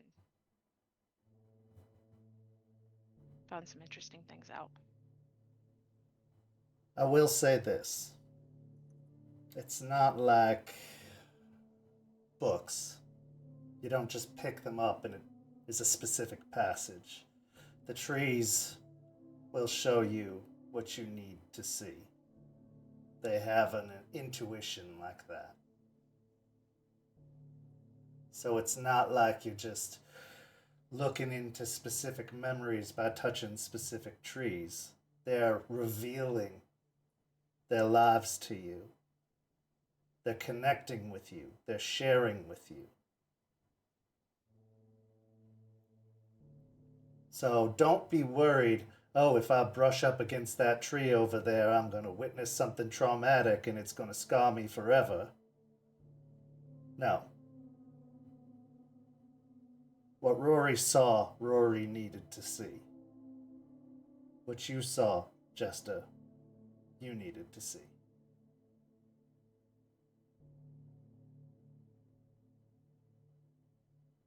Eliza, was Grandmother Willow's seed from this cairn?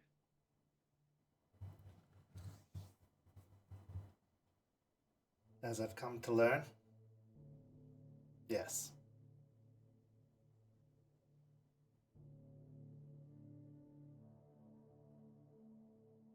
Makes some sense.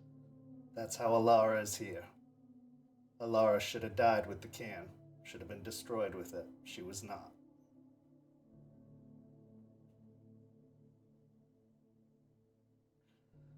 In studying, I've come to learn that there was a connection.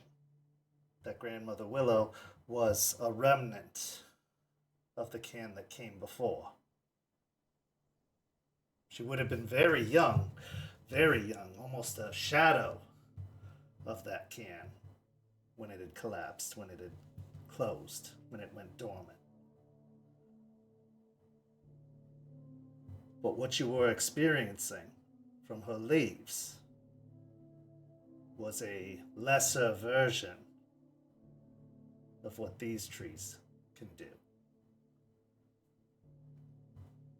She was almost showing you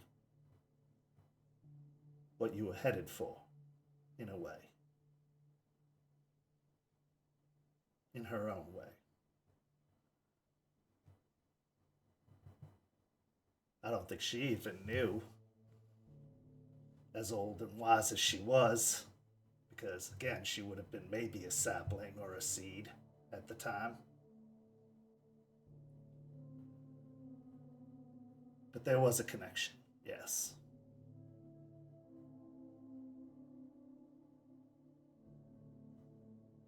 And it can happen with the table too, especially if you get up on it and walk with your grubby little feet. He points at Chester. Tables can be cleaned. Yeah, So yeah, can we your did feet. that. Don't be alarmed. Again, it's not going to come unbidden. You have to open yourself to it. You have to be receptive. Now, Jester is particularly receptive as a Galliard. Most Galliards are unknowingly so, as are Theurges. We have that about us, whereas Ragabashes, Phaladoxes, and Arun, they're a little bit more focused elsewhere. Phaladox on law and order, Arun on strength and power, and Ragabash, well, she looks at Lucas with a smile. They're just generally closed off. I don't know what you're talking about. But Galliards, they want the stories. They crave them. Therefore, they are almost always open to receive a story. And Theurges, well, we're spirituals playthings. For better or worse. But enough of this rambling. We've got business to attend to. Everybody knows what they need to do. Some of you are going potato harvesting. Some of you gotta go see a doctor. So let's get to it, shall we? We got information to find, answers to seek, and hopefully cures to be created.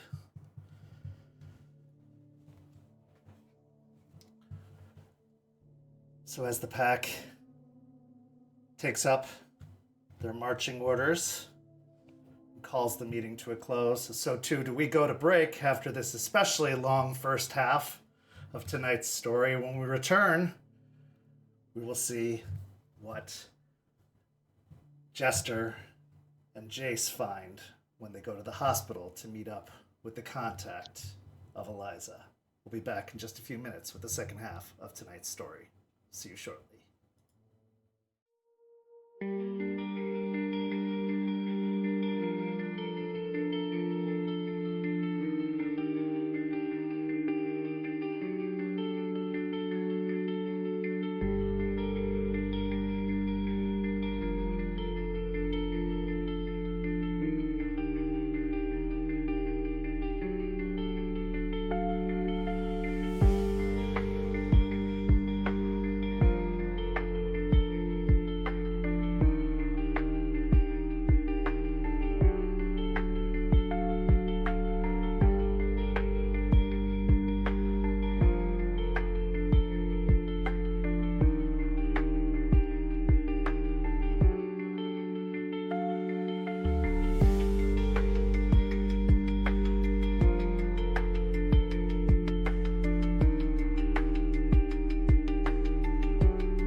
Welcome back. In the first half, we learned that Jace's condition may be a little bit more complicated than was first thought, that the pollen and spores that he ingested may have spiritual and physical qualities that may require a little bit more research than is originally thought, and may require some scientific canoodling to figure out in order to help make him better. So the pack came up with a plan. 2 of them would go to the hospital to seek out a nurse contact that Eliza had, while the other 2 would go to see Spud. So for the first half, we join Jester and Jace as they stand outside of Tampa General Hospital in downtown Tampa Bay. You were given a business card that has the name Yvette Summers, nurse practitioner, on the business card. The business card is kind of bent and has been folded many times. It looks like it's been kind of fiddled with and has been kind of manhandled and shoved in a pocket over and over again. It's well worn, and it looks like Eliza's been carrying it around for quite a while, almost as if she's had it on her person for years. But as she gave you the business card, she said she often works overnights at the hospital, 12-hour shifts. If you get there around 6 p.m., you might be able to catch her on the way in as she goes to start her shift. So that's where you are. Outside of the hospital, around 5:30, you were given a description of a petite young woman, probably about in her late 20s, with really, really blonde hair. And you'll know her when you see her, based off of that description. So just keep an eye out and stand near the employee parking lot, and you'll catch her. Tell her Eliza sent you, and that'll at least get you a foot in the door, but you're going to have to take it from there. And those were your instructions. So as you stand outside the hospital about 15 minutes before she's supposed to start her shift, you haven't caught sight of her yet, but the scene is yours. You doing okay? I should be asking you that question, shouldn't I? Well, yeah, but we know how I'm doing. Fair. I'm perfectly healthy. Yeah, lucky you. Yeah, lucky me. Look, I never thanked you for trying to jump in and shield me. Really wish you hadn't, but Better than Thanks. new guy. Well, no, I feel like you would have done it for me. probably. But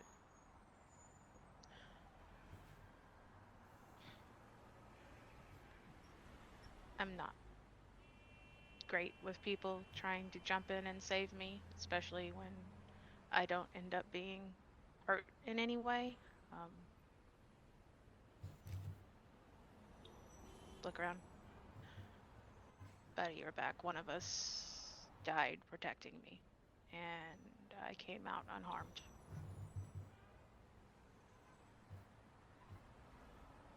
It's a long story, one I can't tell outside of in a parking lot of a hospital that's pretty public, so I understand. I'll tell you someday though. I look forward to that. Well, just know I don't hold it against you in any shape or form. Okay? I know. I have a softer spot for storytellers. A very dear friend back home. Same occupation. Yeah. Along with being a screenwriter and a real pain in the ass. Yeah, I think you get along great with her. Sounds like it. Yeah. Speaking of occupations, what do you do? I know Aspen does the lawyer thing. Lucas has got the prospecting issue kind of thing going on. Charles born into money. I'm going to assume Amway. I'm going to say. But I don't know what you do. That's probably because, they don't really have a job at the moment. Kind of tied in with a lot of the other stuff that can't talk about here. I used to be environmental social media influencer, so like I earned income off of that, but that kind of got destroyed. So now I'm studying journalism, so maybe I'll be a journalist or I think you'd publish be good at that. articles. Yeah. Well, with me being tied up the way I am, be willing to pay you if you wanted to work at the bar a couple nights a week. And throw you some money. You help me out, because I don't think I'm gonna be able to go there. I don't know how long Lucas's friends are gonna be able to help me out there, and I'd like someone that I trust to be there. Yeah, I could do that. I appreciate it. You just tell me the wage that you think is fair, and then we'll go from there. Reasonable, don't. The bar's Well- doing all right, but it's not like that good. Like, Yeah, let me ask around and I'll come up with a good number for you. sure. And honestly, it's a great way to get. Talk to people. I've found that the people who are most overlooked have the most to say about things that are going above people's heads. Same. So as you're talking, roll me a wits and awareness, both of you separately. Am I still on a negative? No, you're fine. And both of you are at rage 1.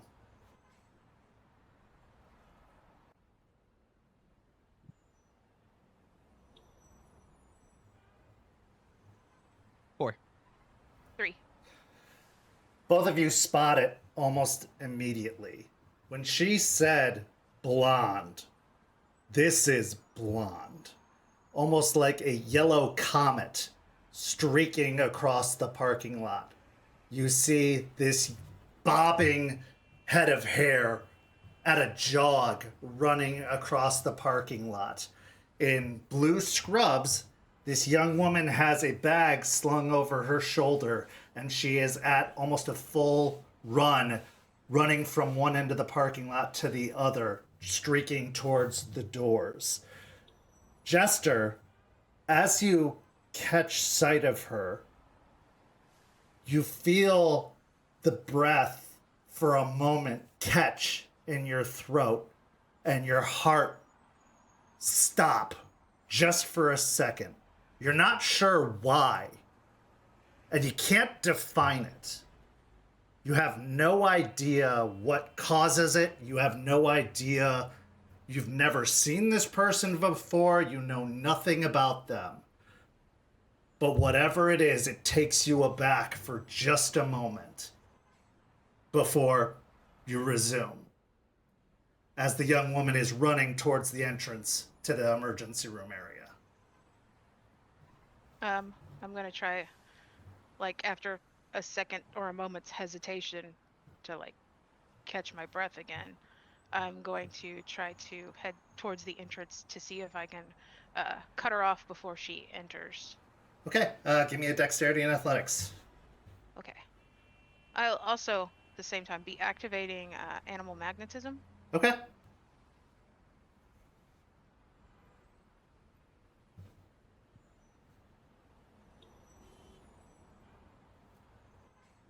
I made my rage check. Okay. So Dex and athletics? Yes.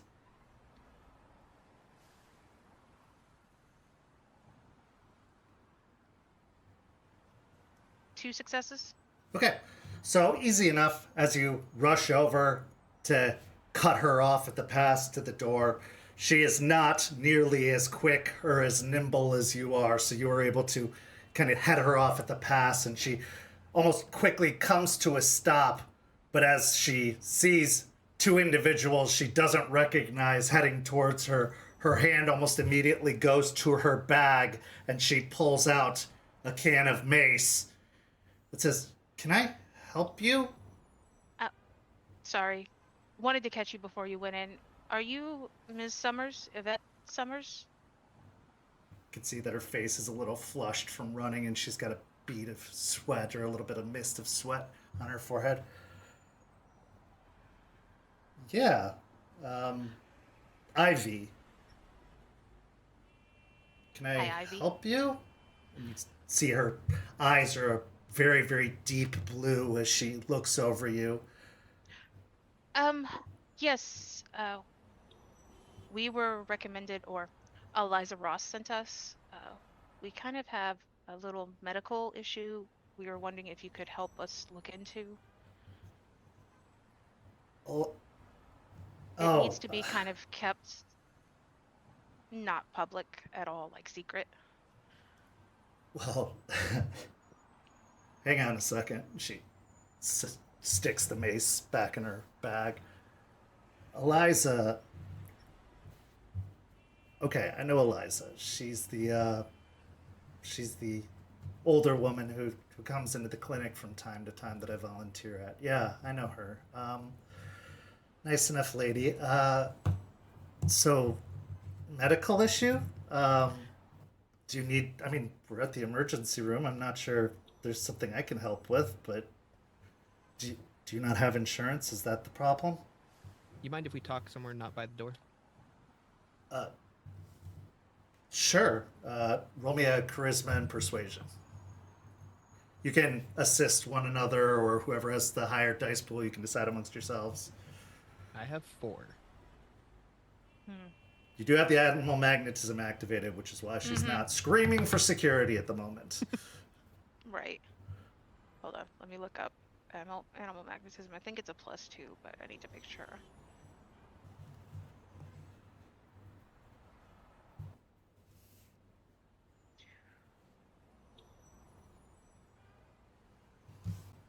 Oh, it's my glory, so it's +3. I have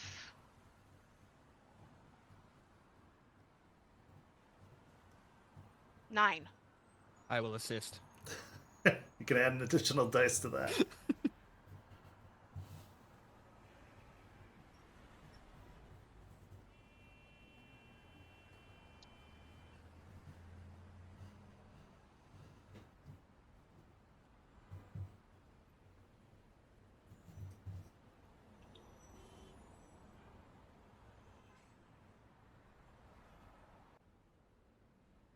Oh my god. Okay.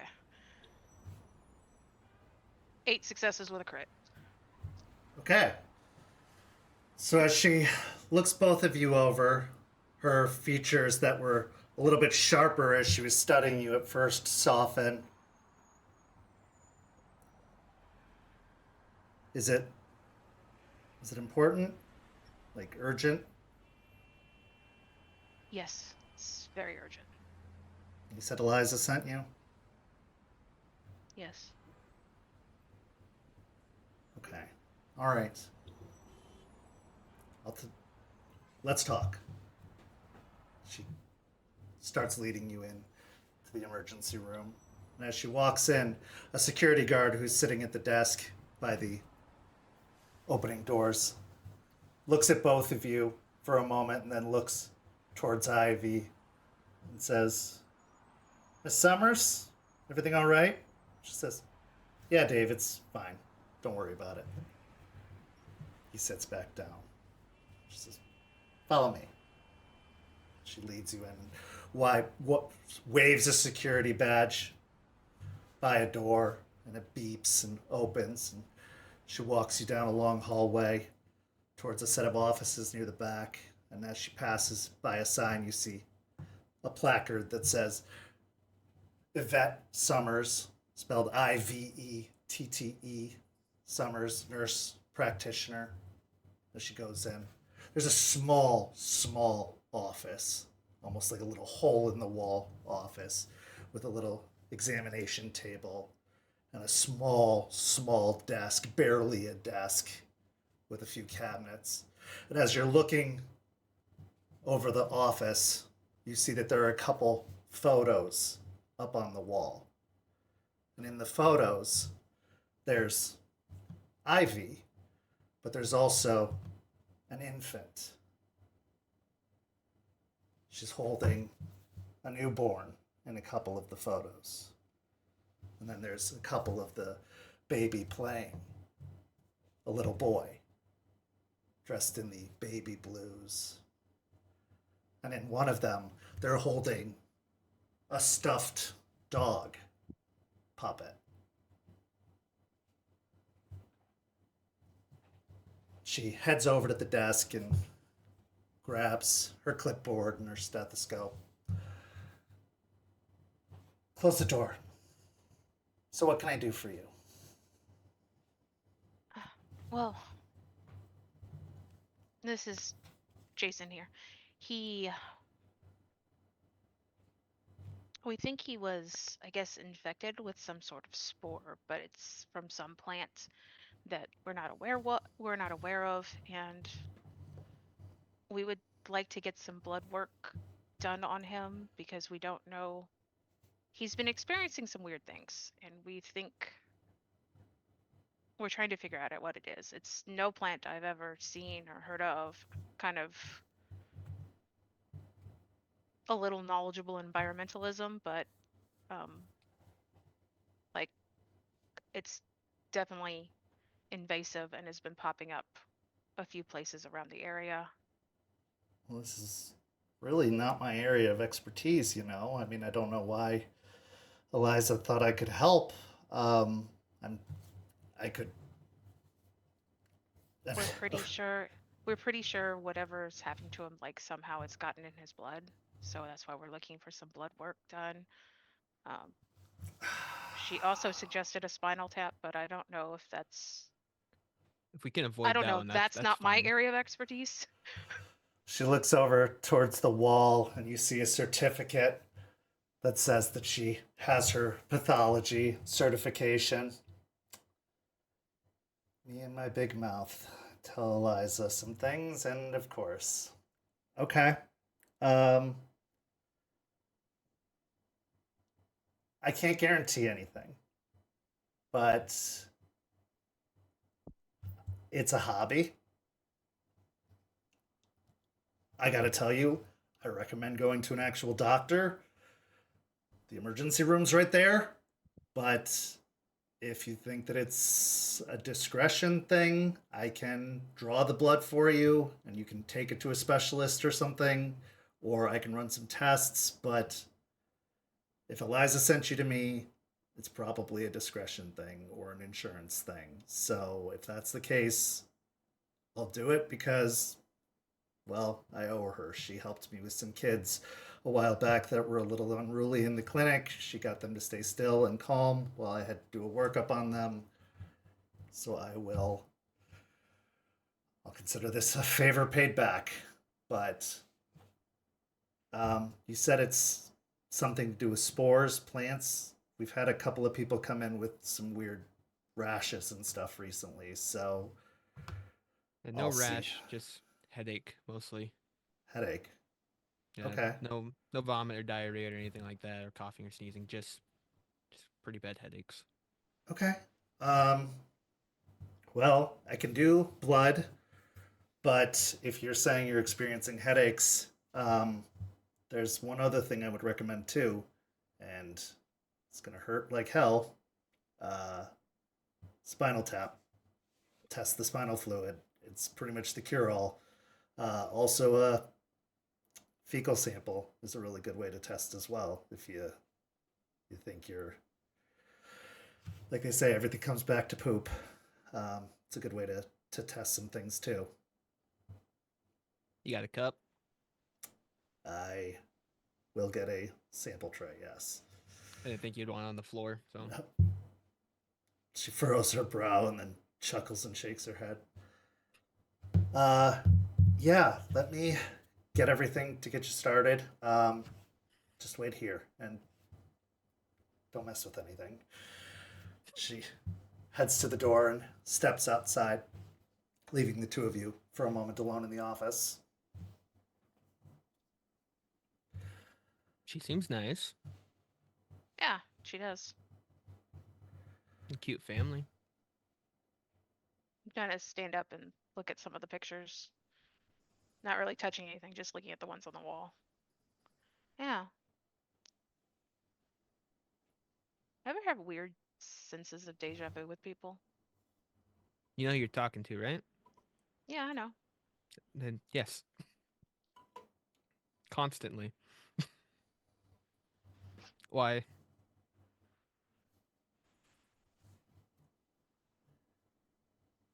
Did with her. It's weird. Don't know why.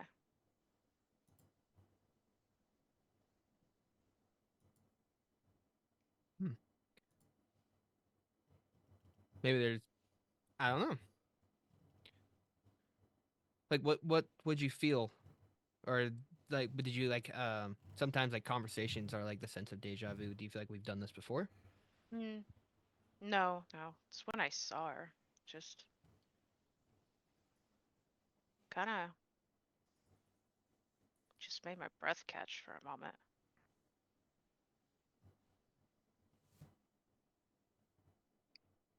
It's interesting. Mm-hmm. There are a lot of blonde people here in Tampa, just saying. So maybe you thought something. Maybe, but I mean, she just looked familiar, just blonde. I just think she looked familiar, right? I didn't.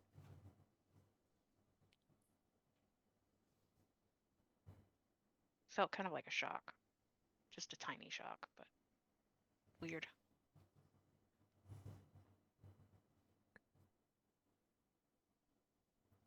Keep an eye on it. Yeah. After about 10 minutes or so, the door opens again. She comes in with a little cart filled with supplies, needles, vials, a little canister to catch the sample. Um, she gives you the canister. Bathroom's down the hall. All right, I'll be right back. So as you head out to do your business, she starts setting up the supplies, preparing to take the sample, gets a gown out for Jace, gets some alcohol wipes, prepares the needles, and you're left with Ivy, Jester. Point to the pictures. You have a cute kid. Oh, thanks. Yeah, he's my little miracle. Oh. Yeah, well, it got a little dicey there for a minute. Seemed like he wasn't going to make it. And then, well, he pulled through. He came really early. It seemed like he was premature, and I wasn't expecting him for probably another 8 or so weeks. But something happened, and I went into labor really, really early and got rushed to the emergency room. And, well, it was hit or miss, but he's my little trooper. Uh, his name's Joey. Oh. Well, that sounds like quite a story. I'm glad it had a happy ending. Yeah, his grandma calls him Cricket.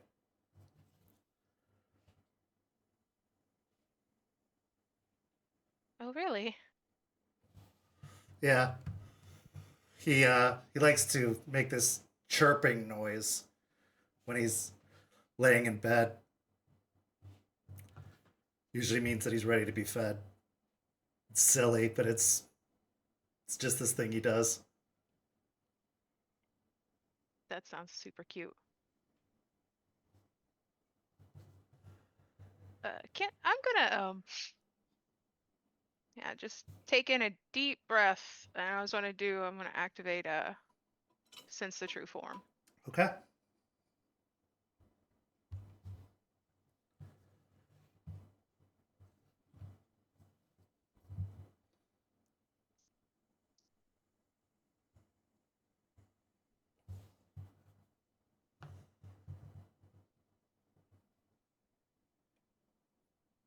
Two successes. So as you attempt to gaze beyond, to feel out what is here, because it feels like something different from the moment that that breath caught in your throat, that sense of recognition. You felt like that there's something unusual. And then with the mention of Cricket, the name Joey, all these memories start flooding back. The connection, Ryder. And as you press out towards her, what you pick up isn't human. And it isn't Guru. And it isn't Ghislaine.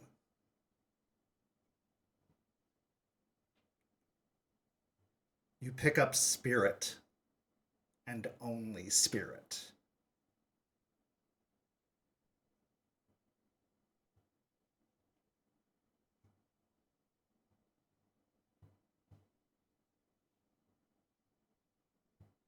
I'm going to turn just to hide any surprise or anything on my face and like look at the pictures again, but mentally I'm really thinking, damn it, Eliza.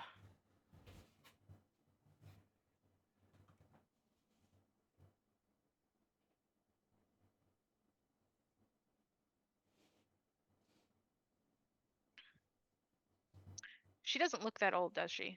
No. Maybe 26 at best.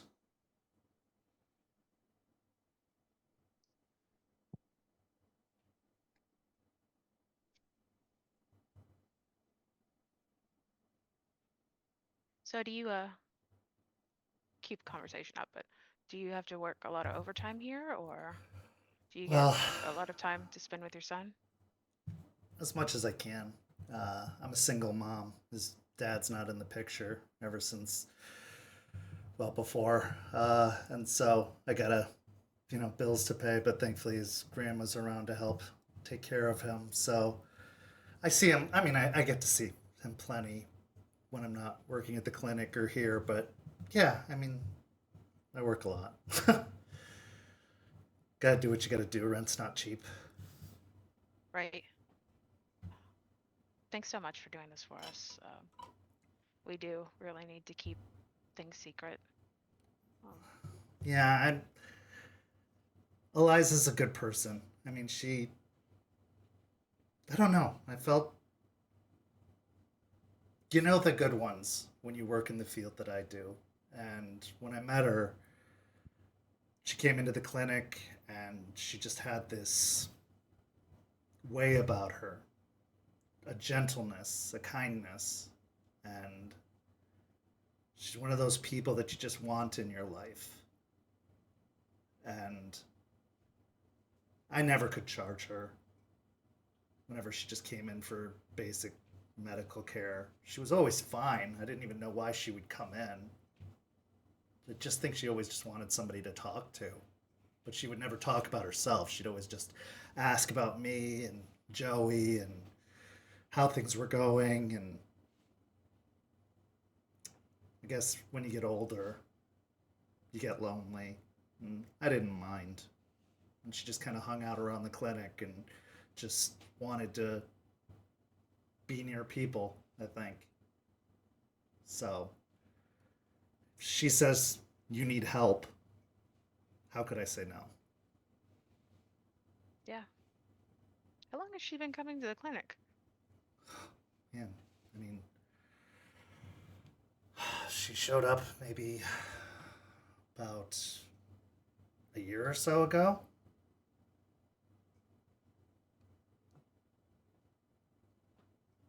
Interesting. Yeah, I love her to death. She's kind of like a mom to me. I could see that.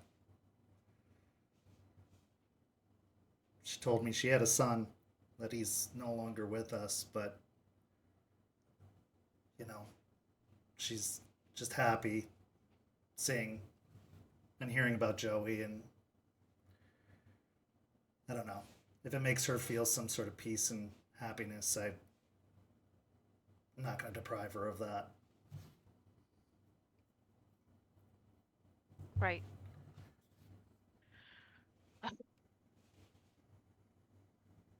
She definitely, she cares a lot.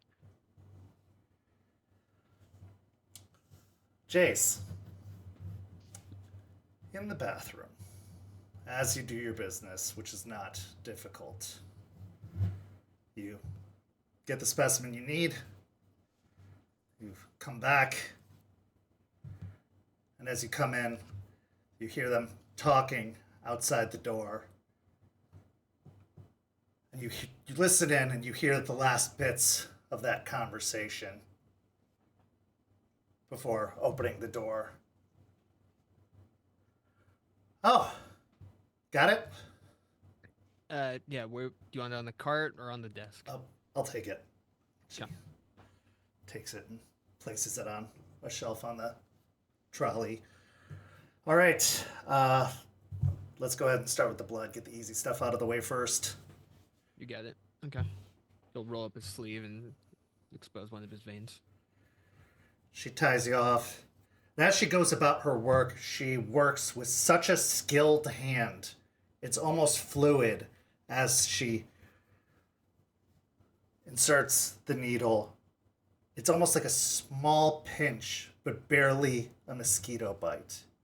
She fills up 3 vials of the blood and quickly removes it, covering it with the cotton and asking you to bend your arm and keep pressure on it before replacing it with a Band-Aid. All right, this is the part that's going to suck.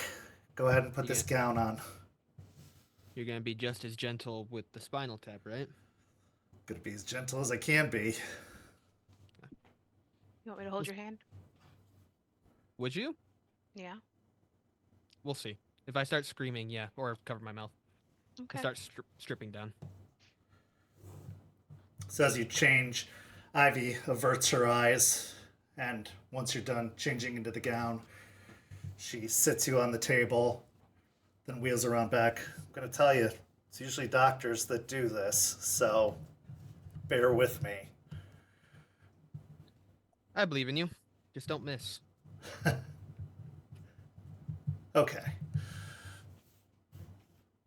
You can feel as she runs her fingers along your back, and as she's touching your back, her fingers are really cold. Like surprisingly cold to the touch. She feels along your spine. And then the pain. Oh God, the pain. Roll me a composure and resolve. Rage still 1. Yes.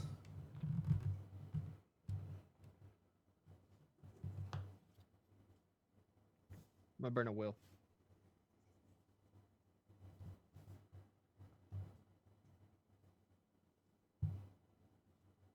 One. Okay.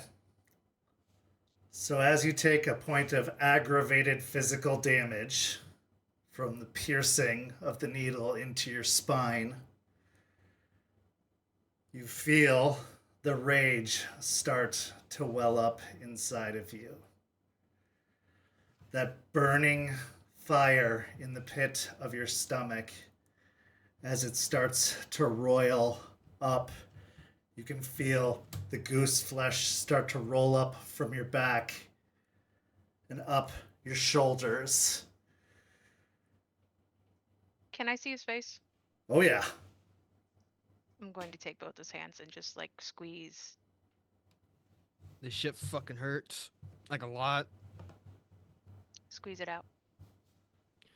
He'll squeeze her hands as hard as he can. You can spend a willpower to hold off, but you are going to gain 2 points of rage. Yeah, I'll spend it. Okay. You will have to break something soon, and you will have to get out of here soon. So as you take a deep breath, trying to steady it, gripping Jester's hands, you are trying to control the beast inside, but you are really angry at the moment, and you want to break everything. You almost done? Yeah, I've got it. I'm sorry. I know this part sucks. Yep. Okay. I think I've got everything I need. I've got to run some tests on this stuff, but I can send you the results. Got a phone number I can call you at? Yeah, Jester, can you give him mine? Yeah. Thank you. Okay, I'll leave you to get dressed. I'll take this out of here. I'll give you a call when I've got anything. Thanks, Ivy. You're welcome. Thank you so much. You know the way out. I'll clean up here, but tell Eliza I said hello, and I will let you know in a couple of days. It's not top priority, but I will get to it as soon as I can, I promise. Yeah, thanks so much. We will definitely say hi to Eliza for you. Thanks. Have a good day, guys. Bye. With that, she slips out of the office. We need to go quickly. He'll take off the gown and start putting his clothing back on. While he's doing that, I'll write both mine and Jace's phone numbers down. Jester, roll me a wits and insight.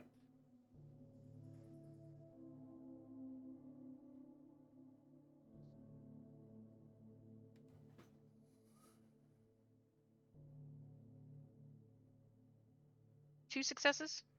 There was something strange about the urgency with how she left.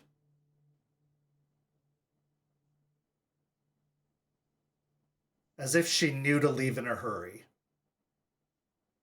Most nurses don't do that. They take their time wrapping things up, but she left quickly and ushered you out quickly.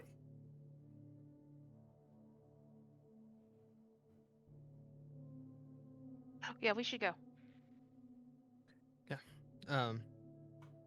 Real quick, he'll pull out his wallet as he's leaving, take some money, place it on the desk with the phone numbers on top, and walk out. Okay.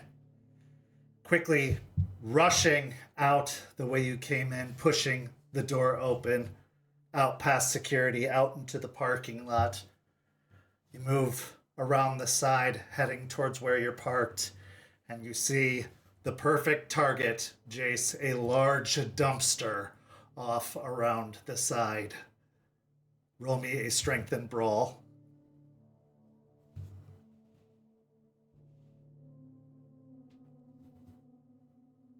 Three.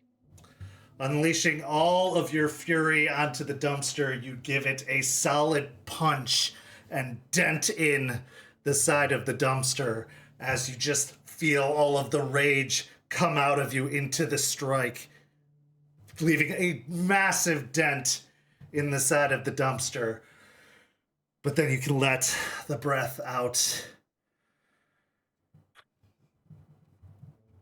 And you feel your rage. It's still going to stay at a solid 3, but you do not feel the need to fly off the handle like you did.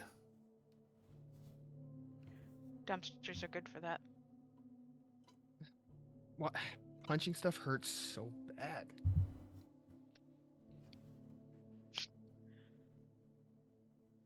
Kind of like the pain. No, actually, I needed to get that release, but now my hand just hurts. So, but overall, better. I don't feel like ripping people's heads off, so. Good, good. I was on the verge of breaking that desk over her head, so Yeah, that wouldn't have turned out very well. Probably Feel like don't want to do that. Eliza would have been very mad at me. Also, probably the cops would have been called. We would have had to like run. Um, That felt I like a fun really, day. I haven't ran I for the really cops in a shouldn't while. get arrested. You That'd be wouldn't really get bad arrested. for me. You wouldn't get arrested. We get you out. I'd rather stay away from cops altogether. Well, luckily, if we did, we got a lawyer. So, like, honestly, we're in the clear for everything. We have one. Not everything. She's a lawyer. Just because she doesn't practice that side a lot, she's a lawyer. All lawyers are the same. They're all slimy. They say I'm bad. Lawyers are rough. They're slimy. They'll find a way. They slink in. They find the loophole and they get you out. That's what they do. Not for this. No? All right. Let's just say, I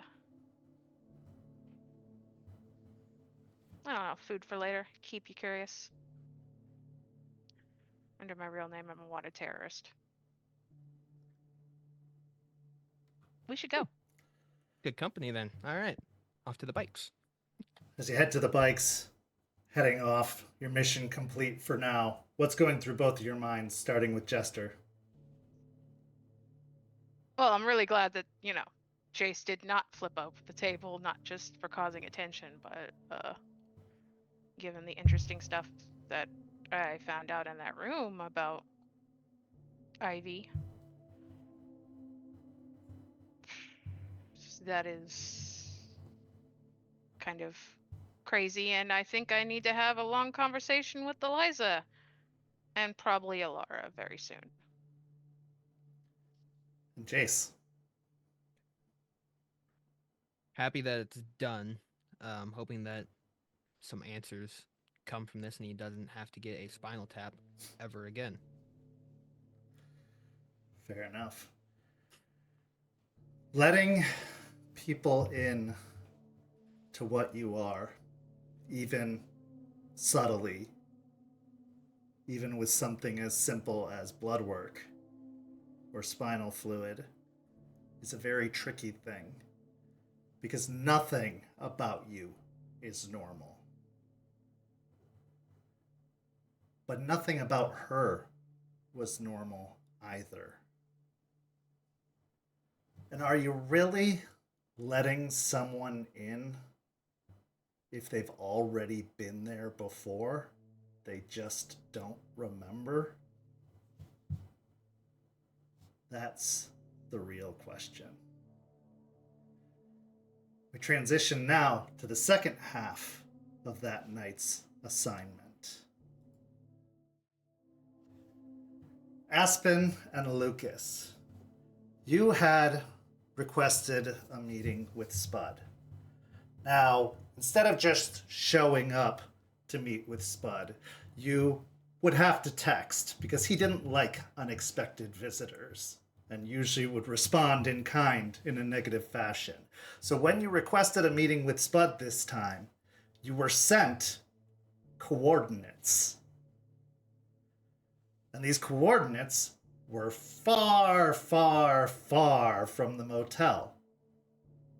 They were actually coordinates to an RV park, a campground, on the outskirts of Tampa, north of Tampa, up I-75. So as you both climb into Aspen's car and you take the drive up I-75, you find yourself driving about an hour out of Tampa, partway towards Ocala. Getting off the exit, you drive a while on some back roads until you pull into an RV park. Now, the RV park is sparsely populated. There are a few RVs parked here, but since most of the snowbirds have headed home for the season, there's only a few that are left behind. Not as full as it would be during the winter months when most people come into town to stay the whole winter. But following the directions you head over to a corner of the RV park where you see a dingy, beaten up old RV parked over in a corner with some jalapeno Christmas lights ornamenting this kind of canopy that's propped up outside of this RV. There's a campfire set up in a big bowl outside of the RV and some picnic tables that have been dragged over from other parts of the complex to near the picnic table. You can see there is a screen door that is closed to the RV, but another door that's open. And you can see the windows have been pulled open, but there is definitely a fog rolling out from the windows as if something's been clearly cooking inside of the RV itself.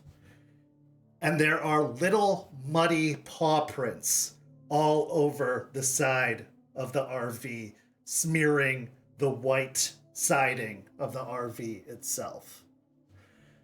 As you pull up and park the car near the RV and climb out, you can hear the dulcet tones of Miley Cyrus playing from a boombox inside of the RV, because it is, in fact, a party in the USA. And the scene is yours.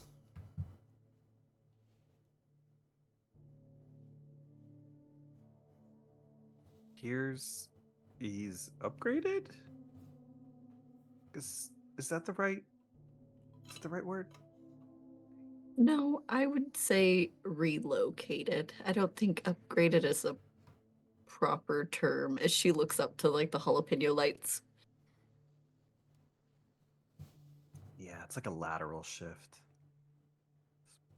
About Yeah. what I expected. Let's do this. Okay. Well, you got the fertilizer?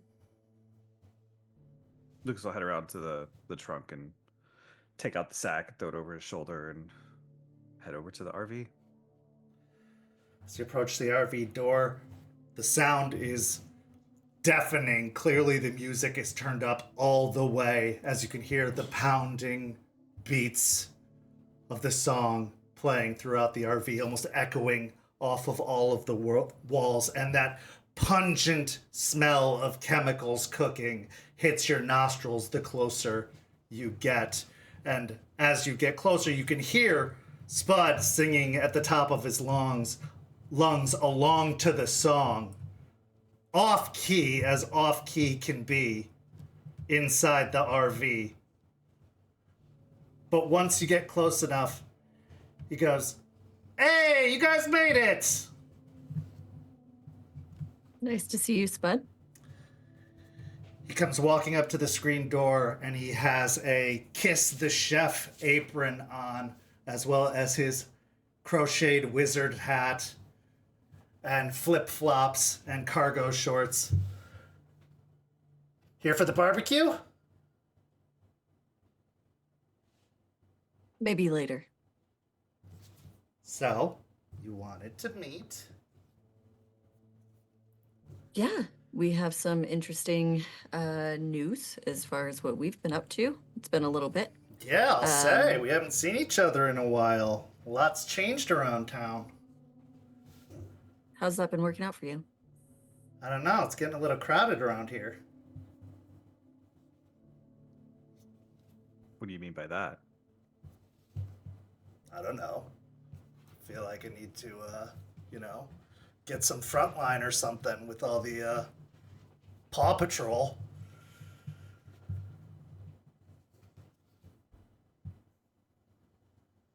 You got friends. We do? You seen them? I've seen some things, I've heard some things, but hey, you know what? If everybody's friends, if everybody stays out of each other's way, who's to say? But I felt it was best to get mobile in these circumstances because, we've seen a lot of each other over the, months, and it's best that I am not in one place for too long, especially if there are more of your friends in town who don't necessarily know the way things work and the arrangements, and now more of the full-flavored of my kind getting frisky. That's it's good for business sometimes, but bad for business other times, if you know what I mean. So, best to stay on the move. Fair enough. But Makes also, sense. yes, other things, other business. You did Yes. good. Shook things up real nice around here. For the better or worse. Better guess that's for me, but, anyway, sorry. Just saying, I guess that's up to a matter of perspective, depending on who you talk to. Well, like I said, better for me. Without a queen bitch running around taking heads and causing all that kind of meanness, and the top of the ladder crumbling down. I mean, I guess there is a new high king stick up his ass in charge, but he's not nearly as scary, so it's fine. There's always going to be another one. But he doesn't have the same kind of hold on the reins without her around, so everyone's running wild. Well, hopefully we can take care of that as well. Fingers crossed for you. Anyway, I'm guessing that's not what you're here to talk about, is leech gossip, as you put it. What are you here No. to talk about? What's new Here. for you? We are here to talk about fertilizer. Ooh, my subject expertise. Probably not one you want to use in any of your potions. That's debatable. I've been reading some things, hearing some things, smelling some things, if you get my drift. Heard that there is some new horticulturists running amok. Yeah, you could say that. Yeah, that's interesting. As if we didn't have enough invasive species around here. Well, it just so happens we have some of their fertilizer. Oh, well, that's handy. And you came to your favorite tater to go digging and it's experimenting. Ain't that sweet? Couldn't think of a better person for it. Well, we know how this works and operates. What do I get? What do you need right now? Well,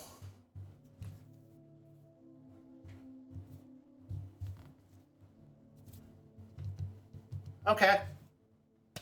I don't really need much right now. I'm pretty good at the moment. I got my house on wheels. I got supplies for days. I don't need to be keeping my head down as much, again, without the HBIC running amok. But I might need something someday. And I'm sure that something as important as this that would make you drive this far away from town is probably pretty urgent. So, here's what I propose.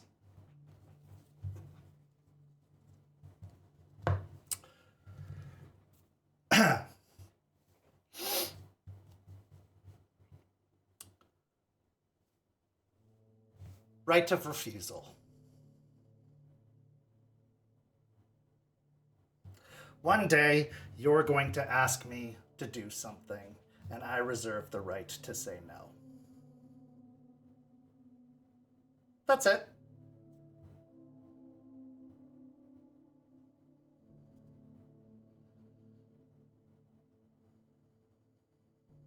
Isn't that already how this works? Oh, no. You see, this is, yes, you're right. Yes, technically that is how this works, but I'm sure, because of what I am and what you are, there are some things that I do that you don't necessarily agree with. Just like there are some things that you do that, well, no, actually, I don't really care what you do. But I'm sure there are some things that I do that you don't agree with. Being what I am. Being what my dietary restrictions are. Being what my trade is. You get the drift. You see where I'm coming from with all that? So, Yes. I'm sure we're gonna butt heads one day about something or other, because that's how it always works. These alliances are always temporary. I get it. I get how it works. I'm not looking for any trouble. We've always had that clear. I don't care what you do. I'm not trying to cause a problem. But one day, should the day come that you need me to get on the straight and narrow or stop doing something or leave town or whatever, I get the right to say no. And you have to be fine with that. He wants one free pass, carte blanche. In perpetuity. In perpetuity, no matter what. A free pass. I get it. I understand what you're saying. Sure, Spud. I know it doesn't make sense. But trust me, it's something that I would feel comfortable having. Like you said, a get out of jail free card. I don't want to fight you. You would destroy me. There's no question about that. There's definitely more of you than there are of me. I am weak. I am diet vampy. I am definitely not Dr. Acula in this arrangement. I'm barely Renfield. Let's be real. But I know that I'm better off playing the nice guy and staying on your good side. But I need assurances to watch my own back. Especially since when they find out, and I'm sure they will if they haven't already, that I'm playing both sides,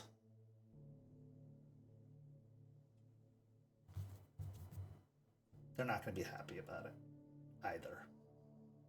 So I need to watch my back.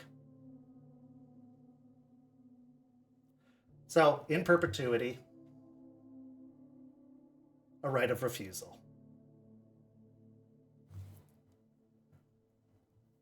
Sure. If that's what you want in exchange for this, absolutely. Need a burrito. All right, I'm on it.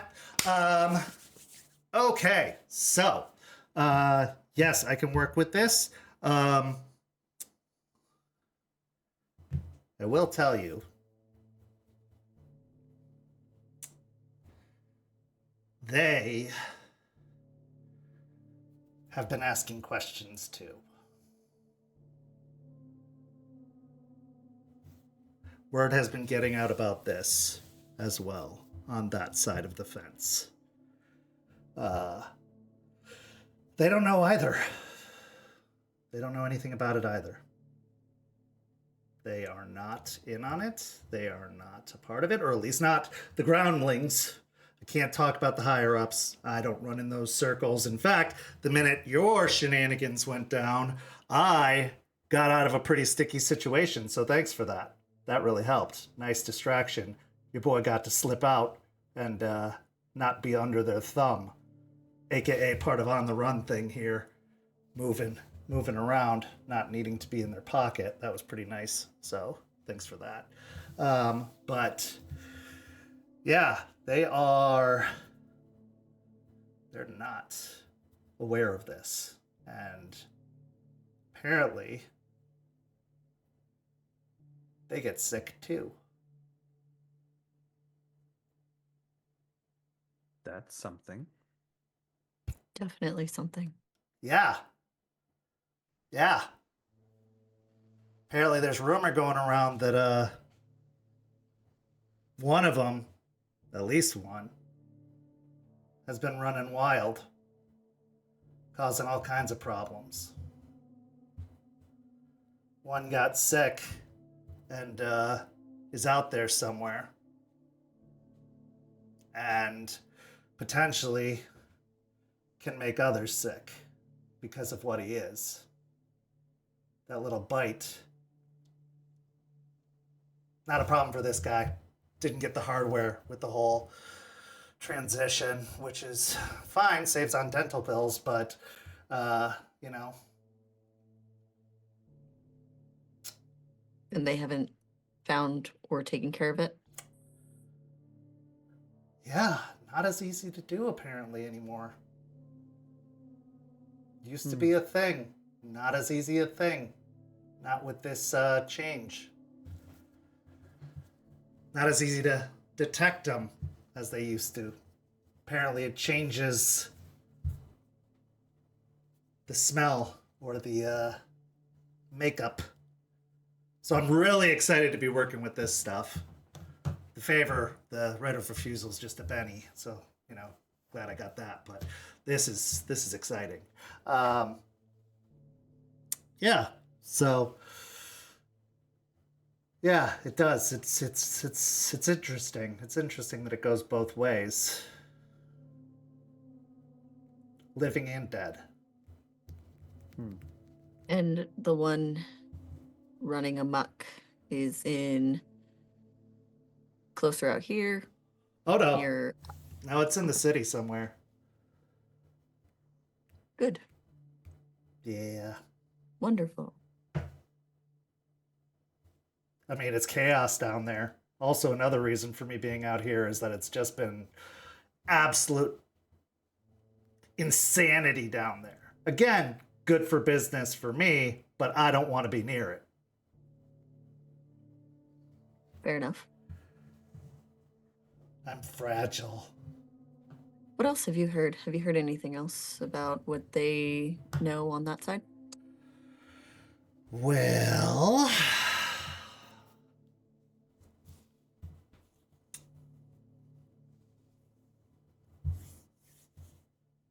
what do you know?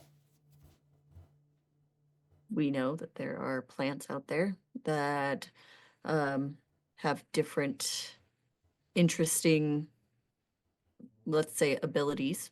Like? Can get ones that look, ones that hurt, ones like us, and ones that, well, make people sick and make people connected. Oh. How do you mean connected?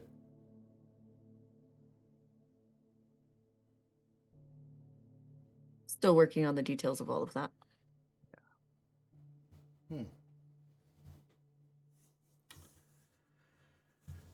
So,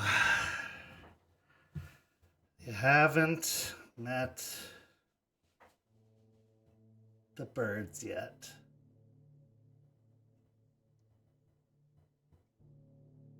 Can't say we have.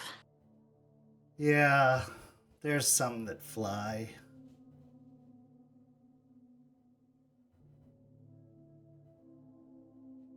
They look like birds that fly in the sky. I'm guessing they're just infected birds, or maybe they were birds once.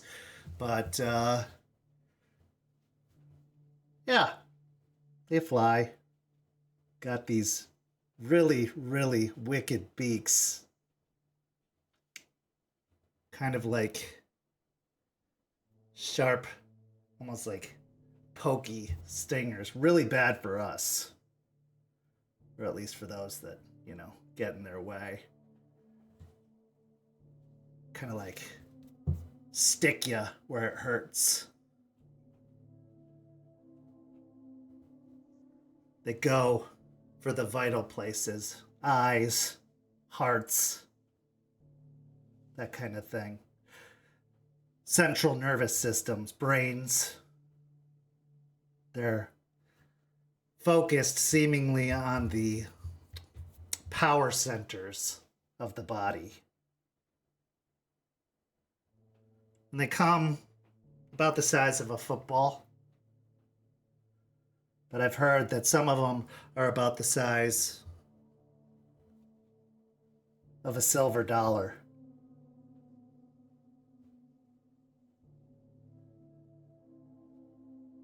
Birds? Birds, bugs. They fly. But they look like birds, like little hummingbirds.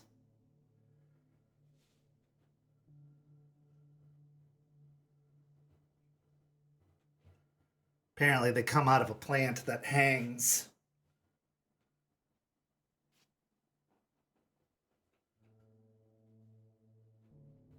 No, we haven't seen that one yet. Look out for Spanish moss. It's everywhere. Yeah. Pretty shitty. Good disguise.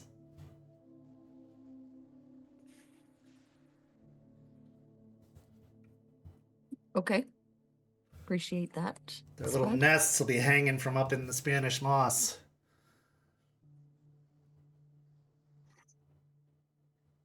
Where were these seen? Well, one of them was seen by an art museum across the bridge.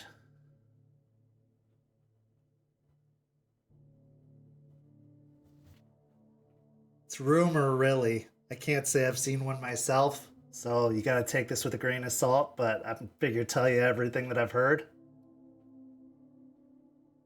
Could be a bunch of bullshit, but might as well report it anyway, just in case. Don't want to be caught by, bird plants.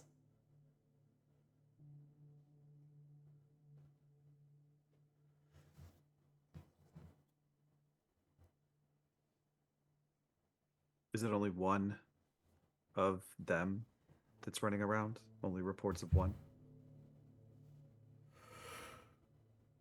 I don't know. Haven't gotten close enough to tell. Gotta be honest, gotta stay the fuck away from that, because if it can infect us... Nope. Not,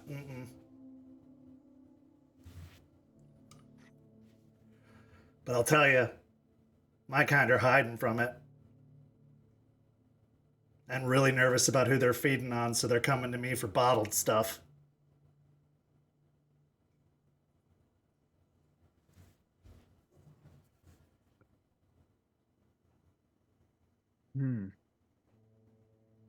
Okay.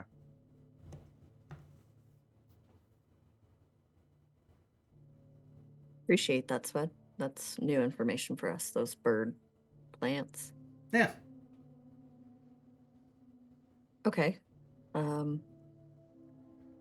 What we know also is they don't survive long out of the dirt, which maybe you've heard as well.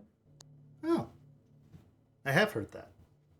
But it's good to get that corroborated. Like I said, I haven't come into contact with them.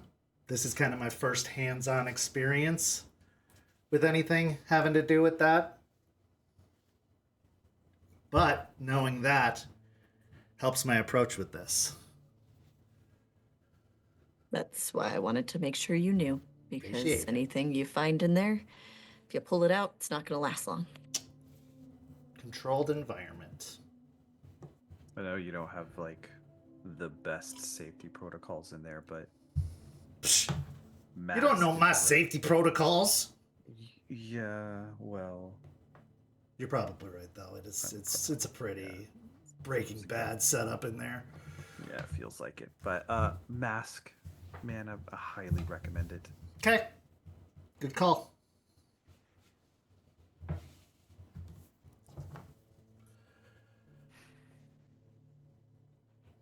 Well, think that's all. yeah. What else? What?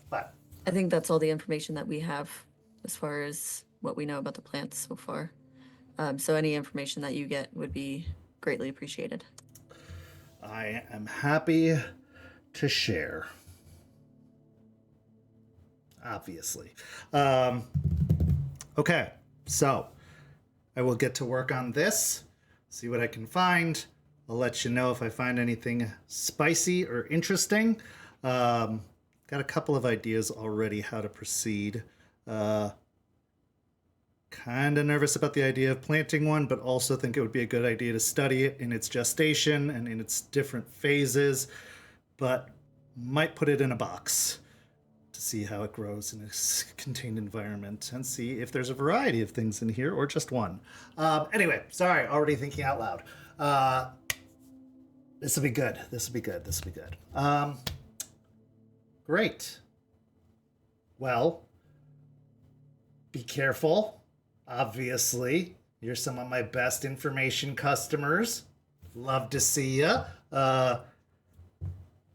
Good luck with the growing population and all that. More means more mo wolvies and more problems. So, you know, have fun with that. Thanks, Spud. Yeah. And if you need anything, don't be afraid to hit me up. And I'll get back with you about this. He slaps the bag a couple of times. And, yeah. Don't forget our deal. Sure. If you need to relocate again and you need a little security, give me a call. I'll give you the family discount. Ooh. Family discount. I like that. I am always kind of relocating. I will likely not be here the next time you want to get together. So just keep letting me know. Don't show up somewhere. I will likely not be there. Already abandoned in the first place. So just keep hitting me up and I'll keep sending you the coordinates like we did tonight. But yeah, that's it, I think. Nothing else I can think of at the moment. You need anything from inside? You guys need anything special, spicy? No? Just fine. Nope. Salt on your eggs? No? Okay. No. Super good, man. All right. Well, great. It was good to see you both. Lucas, we got to go on another adventure sometime soon, just for funsies, just for kicks. And yeah, be safe on your way back. Roads are rough out there. You be careful too. I will. And with that, he grabs the fertilizer bag, and as he tries to lift it up, he almost immediately drops it, and then just starts dragging it behind him towards the entrance to the RV. He's fine. He's fine. Yeah, let's just go. Let's go. So as you head back to the car, climbing in, anything you want to say to each other, or what are your final thoughts? Aspen, how did he know that there were more of us here now? Figured at this point we don't ask. Fair, yes, but I am who I am, and now I'm worrying about leaks. Well, there's one super huge one, right? That knows all about you and all about probably the rest of us and anybody that we're connected to and all of that. Yeah, but how would Spud connect to that? I don't know. There's people out there that know things. Okay. Maybe he got a fancy letter. She kind of like smiles at him. Silver things. Lucas, I trust you. I was an asshole. And I was irresponsible. Talk to me next time, please. There won't be a next time. I'm done with that. All of the things. Likely I won't ask for permission. I'll ask for somebody to come with. Sure, that works, I guess. We're gonna need to find this thing downtown and hunt it down and kill it. Absolutely. And get an idea of what these bird plants are. Yep. Okay. All right. Aspen, what's going through your mind on the drive home? When it comes to Spud, his deal that he wanted to make is interesting in the way that, not that this is the situation that we have, but that we could kill him at any moment if we don't like what he has to say. So I don't understand where the, needing that is, and also we haven't, and we've had like a good exchange. So whatever he wants as far as that goes, she just thinks it's a little silly for where they've been so far. And as far as these plants go, there's a vampy plant man out there, and that is very, very concerning. And finally, the conversation with Lucas was brief, but she felt like she needed to say something because she didn't like the last conversation that they had. And Lucas, what's going through your mind on the drive home? Lucas, despite the conversation, still can't shake that there is a leak somewhere. He's not going to be able to let that go in his head. It all just is too convenient of an explanation. So he's going to roll that around for a while. But there is another side of Lucas that is excited to hunt something, to stalk something, to find it, especially in the urban environment that he loves and knows, and that's his place. So there's a bit of an excitement in him to go do that. And this is where our story comes to a close this evening. But it couldn't come to a close completely without one last scene. We find ourselves at Piney Point, deep within the bowels of a greenhouse. And by deep within the bowels, I mean that. Because we find ourselves far, far, far to the back of the greenhouse, farther than we've ever gone. We are along the walkway railing, high above what appears to be a pit down below. Vanessa, with lab coat and clipboard, walks along the railing, her heels clopping along the metal walkway. She walks over to one end of the walkway and presses a button. At the other end, a door opens and a person comes stumbling out. Where am I? What's happening? Help! Please help me! She then presses another button. And double doors on the other side of the pit swing open. From the shadows of this large open double doors, a large lumbering mass comes stalking out on all four legs. Hulking, the massive green, brown, and yellow dire wolf stalks from the wall out into the pit. It stares towards the person on the other side of the pit and snarls before it starts to charge. As it does so, it immediately explodes, separating into 6 smaller wolves who surround the person before jumping on top of it, tackling it, screams echoing out as it surrounds it and starts tackling it from all around.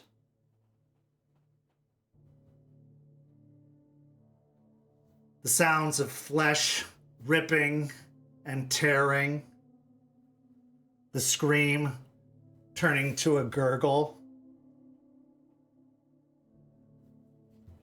We pan back up to Vanessa, who watches on, writing on the clipboard. They have a pack. I have a pack. As we hear 6 howls from within the pit.